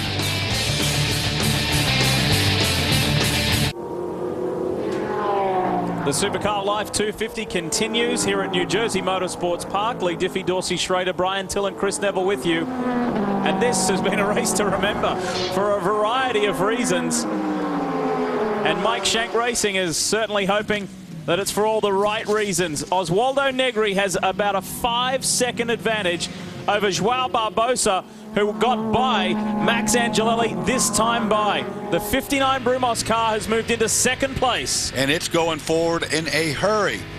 And I tell you what, we saw some pretty interesting racing in the last few laps here. When we were in a commercial break, we saw something with this car that was nothing short of spectacular. We're going to roll a slow replay for you. Watch the 59 car, no other. Here's a new concern for the racetrack to think about. Watch Joao Barbosa with no air on the nose light the car up, a stand-up wheelie, and brings it down, lifts off the throttle and slams the nose down. You can blow over here. We just saw it.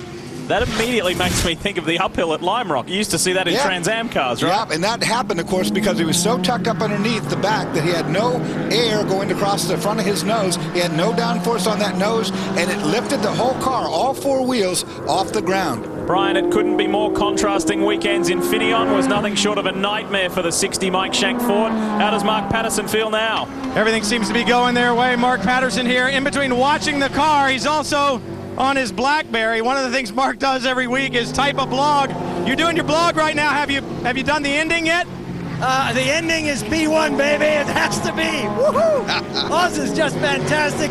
Let's all say a wonderful, wonderful welcome back to Scott Pruitt. This is the best news of all. Well, Lee was just saying what a nightmare Infineon was, but this weekend for you guys, you were fast right out of the box. The traffic, the racetrack, how is it out there, Mark? Now, the car's great. We really have a winning car today. Track is fun to drive, a little bit skinny, a little bit thin, a little bit short, but same track for everybody. We're loving it out there. If you guys can hold on, if Oz can keep the rest of the guys behind him, how sweet will that champagne be after almost 2 years in Victory Lane? As a non-drinker, I'm sure it's sweet, but no, it'll be great. We really would love to have a victory this year. This would be the first this year. Looking forward to it. 15 minutes to go. 15 minutes to go. You heard him, guys. And he's still typing. It's actually 11 minutes to go. And there's your lead car. Oz with a big lead. He's got clean air all around the car. He can run off 100% laps right now. Everybody else back behind him has been battling. There is the 59, Joao Barbosa. Second place behind him, Max Angelelli. And up comes the third place car, Bill Auberlen. All these guys would love a win. Billy has gained some ground over the past 3 laps. That's been impressive, but the thing that is a little frustrating to these this trio is the gap that Negri boasts. It's 5.5 seconds. Gurney playing the catch-up game. And Dirk Werner, after getting up into third place, fending off the challenges from Brian Sellers and getting by him, ran off track, and we hear that Robin Liddell has had a problem as well. That may have opened up the advantage to Andy Lally. Probably will have. It doesn't take much to have a problem, because as these DP cars come by, the GT cars, they get forced to the outside and they get in that dirty part of the racetrack. Nothing they can do about it. We'll see what happened, though, on board when we ride around here with Robin Liddell on the 87. I'm sorry, this is not Robin. Yeah, this is Werner.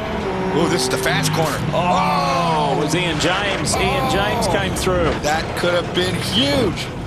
That's 140 miles an hour for the DP car, probably 130 for the GT as they made contact under the bridge. There's plenty of runoff out there, though, which is a relief, no doubt, for Farnbacher Lols and for Dirk Werner. I somehow knew a DP was going to be involved with that. Let's work out the difference here between Andy Lally and Robin Liddell. Was it a major drama for Robin? Where is Andy Lally in comparison? Last time by, it was only half a second. It may be more. This will give us a time check.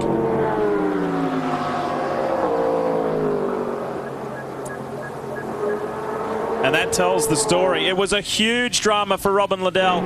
It's gone out to a couple of seconds, and we're going under a full course caution. 77 off the racetrack right there. There is your full course caution, the 5th so far today. Comes on lap 99. 77 having dramas. And this is probably because of all of the dust once again and debris out there on the racetrack. Now, this helps Joao Barbosa immensely. Huge, huge. There's trouble back there too. That's a big solid hit. Well, that's where Dirk Werner went round, and I guess the car was rotating so much that's why it may have just tagged the Armco barrier. Andy Lally says, I did all the hard work, and now that just evaporates, and Robin Liddell will get another shot at me in these final less than 10 minutes. Let's take a look at this. Look at Liddell. Gurney's on the inside. Look, outside again, he's stuck. Once you get put out there, you're on marbles. You can't make the car turn. You can't make it stop. You just lose all that ground. So it wasn't as dramatic as we thought, and that's why the split was only between 2 and 3 seconds that Robin had lost. This yellow, again, for all of the dust clouds, there's one of them. This is Brad Yeager-Dorse. And he's too wide. Can't get any grip. Out he goes. Well, while we come under our 5th full course caution, fingers crossed this is our last of the day. Wonder how things are down in TRG land. Well, Kim George Jr. watching his teammate lead GT right now. Tim, you're on your cusp of your first pro victory. You're looking pretty calm up there. Yeah, I'm just trying to settle down. You know, I have the surfboard logo, our new sponsor, Johnny O Clothing, so feeling pretty relaxed. And, you know, this track is not very relaxing, though. It's a treacherous track, and we're doing the best we can do here on fuel. Well, Andy was leading at the beginning after the last caution, but he gave up the lead to Robin Liddell as everybody was trying to get the pickup off the tires. Any concerns now that Robin's back up against the tail? Well, yeah, I almost worry a little bit more about Dirk than Robin, but you know, Dirk seems to pull it out of nowhere sometimes. But I think Robin roasted his tires, so I think we have a better set of tires under us. Well, as soon as Robin and Dirk both went off the racetrack there, this team was cheering, but when that caution came out, they all hung their heads. Well, this caution gives the guys that were tight on fuel the break they wanted, for one. And the advantage stays the same. Now, points as of now would stay at 6. It's just that the challenges are different. Andrew Davis and Robin Liddell would leapfrog the Mazda boys of Nick Ham and Sylvain Tremblay into second. So 6 and 14, the margins there heading in to the final round. So we take a breath, we regroup for the final run to home here at New Jersey Motorsports Park. And it's with much sadness from everyone in the motorsports community that we farewell a legend. Phil Hill passed away this week, the 3-time Le Mans winner and the only American F1 world champion. To his wife and kids, and of course Derek, who raced here in the United States, our thoughts are with you. What a legend he was. Phil Hill, we say farewell.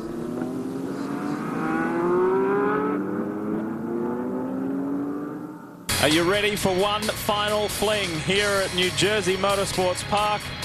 The first time for Grand Am at this new venue, and we're ready to race. There have been 5 full course cautions. It's been an action-packed day. We may just get our 7th different winner in season 2008, and another different winner in the GT class as well. So far, so good for a variety of teams. Brian, how about the Brumos gang? How are they feeling? They're feeling like they did in Montreal. They're a bit nervous standing here with JC France. Now, JC, you've never been one to back down from a fight. We're about to have one out here on the racetrack. Do you impart a little bit of that knowledge into Joao to make sure he can go to the final round? Is he going to fight it out to the end, bring you the checkered? Absolutely. We were a little faster than the 60 on restarts earlier, so we passed that information along to him. Told him to press it hard and watch out for Max the Axe right behind him. Is it win or nothing? That's what we're going for, baby. That's why we're here. You heard him. That's why they're here. Checkered flag or nothing, guys. I got a feeling in 3 minutes and 13 seconds, somebody's not going to be happy. And you know that they are only 8 points coming into this round. They're only 8 points behind the sister car, the 58. The Brumos pair, the 2 cars, the 58, 59, and the 4 drivers, have really put on an amazing second half of this season. Well, now the field is strung all out over the place now. 2 minutes and 50 seconds to go. They got to get this thing tightened up. There's the 0-1, Memo Rojas. Currently 9th. A great job to even be here after that team. Just hats off to that entire organization for the effort they put in this week. And a reminder, depending on where Rojas finishes, if they leave here with 35 or more, the championship will go to Chip Ganassi Racing, and it will be 38 points as of now. So Ganassi will clinch the Daytona Prototype Championship, but as I mentioned earlier, it's too early to say and to hand it to both Pruitt and Rojas. They have to get their points. They have to do their 30 minutes in New Jersey, both of them, to finish on the same points mark. We're going to have a 1-lap sprint to the finish, maybe a bit more than that. Pace car lights out. It's going to be a 1-lap sprint, and anybody can win this in that top 5. First 2 cars in line have not won this year. For the car leading, it's been a 2-year drought. For the car second, it's been a 5.5-year drought. Let's get ready. This will be a frantic finish here in New Jersey. Will it be a finish to remember? The green flies. Brian Frizzell attacks on the inside, but Gurney was awake up to that move. Orbelin, he shuts the door on Gurney. And Osnegri keeps the lead, keeps the top spot from Barbosa, Angelelli, and Billy Orbelin. Oz, great restart right there. All that shuffling behind him certainly helped him out. Joao Barbosa, good start also. This morning, Barbosa and Osnegri were having a laugh, enjoying speaking in their native tongue of Portuguese, and wished each other well before they headed out for today's race. They might be speaking it again here in a lap. Did they ever imagine they'd be 1 and 2 with 1 minute to go here at New Jersey Motorsports Park? Well, it's desperation. Somebody's going to have to make a real desperate move. They're too spread out for anybody to do a clean pass on anyone else. I don't see it happening. In the off-season, Mike Shank Racing made the switch from Lexus to Ford. Both their cars, and they updated with the new Riley bodywork. The year started in the best possible fashion, locking out the front row at the Rolex 24 at Daytona. The year started in positive fashion. They had a little bit of a dip mid-season.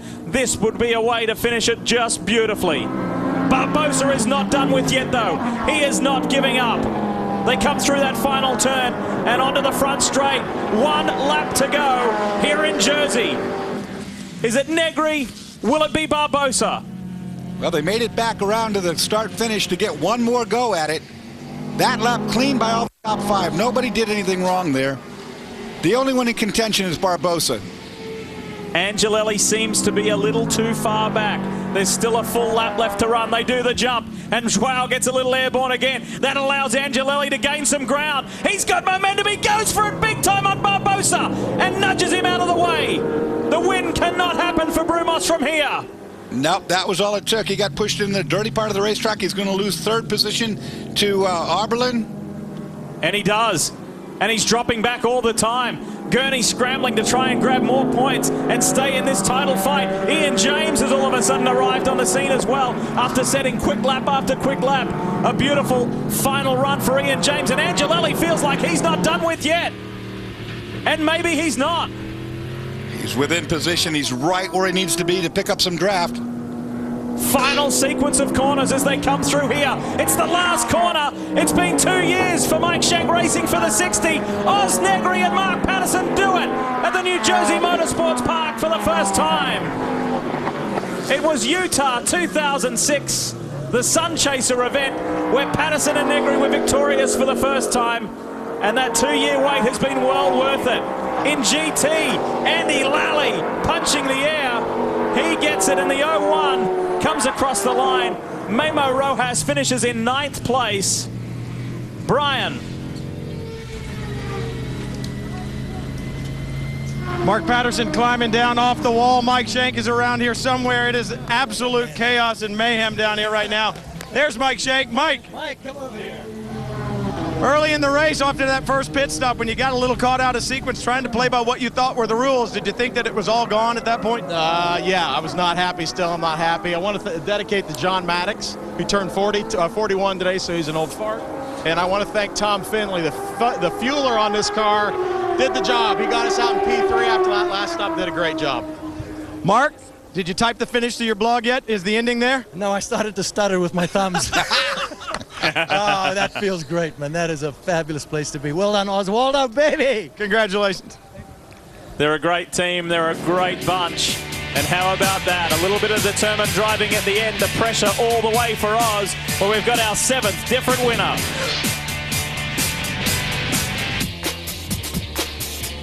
We are back. What a day. It's time to celebrate if your name's Oswaldo Negri Jr. Brian? Well, the season started so strong with the quickness at Daytona, and now finally, after all this time, victory lane. How's it feel, Oz? Tremendous drive. It just feels so good. It just feels so good. The whole team helped a lot. You know, trusting my crew. We had a good car since the first day. So happy, you know. Thanks for Ford, my crew here, Mark, for doing a great job. A big kiss to my girls that are watching me and my family watching us live in Brazil. Thank you so much. Congratulations. Well, it might be Mike Shank Racing Team, but it's more like Mike Shank Racing Family. Chris? Just hasn't seemed like the year of the Porsche, but finally TRG breaks through. Andy Lally, Tim George Jr. get their first win. Andy, congratulations. Thank you very much here. Tim and the whole TRG group did an awesome job here. Johnny O and Johnny Love Vodka and all these guys have been on board here this year. This has paid off because we've been hustling hard. And, you know, we had a dry spell and that's no fun, man. But to bring it back in GT on the top of the podium was a real good day here, especially at the debut of the New Jersey track here. It's been a blast. Really fought hard with Robin Liddell, and he comes out on top. Awesome effort. That helps Tim George Jr. in the rookie chase as well, and that's Andy's first win in GT since Montreal last year. Our SunTrust Improve Your Position Award winners, we congratulate the 59 Brumos, almost but not quite. But Joao and JC, they win that prize for DP. And in GT, well done to Kevin Roush and Kevin O'Connell for making up 14 positions. Awesome effort. I look forward to coming to this race next year after they get all the amenities done. It's going to be a great racetrack. And we look forward 3 weeks' time, the Sun Chaser 1000 flag-to-flag coverage. Before we go, it's important to say that Ganassi clinched the team championship today, and we will determine the Drivers' Championship when we get to Miller Motorsports Park. What a day, what an effort from Team Ganassi, what an effort from Pruitt, what a drive from Oswaldo Negri Jr. and Mark Patterson. The racing was fierce, the battle's intense at an all-new track here in New Jersey. It was one to remember, and we will finish the season in Salt Lake City, Utah in 3 weeks' time. On behalf of the entire Speed crew, you've been watching Grand Am here on Speed.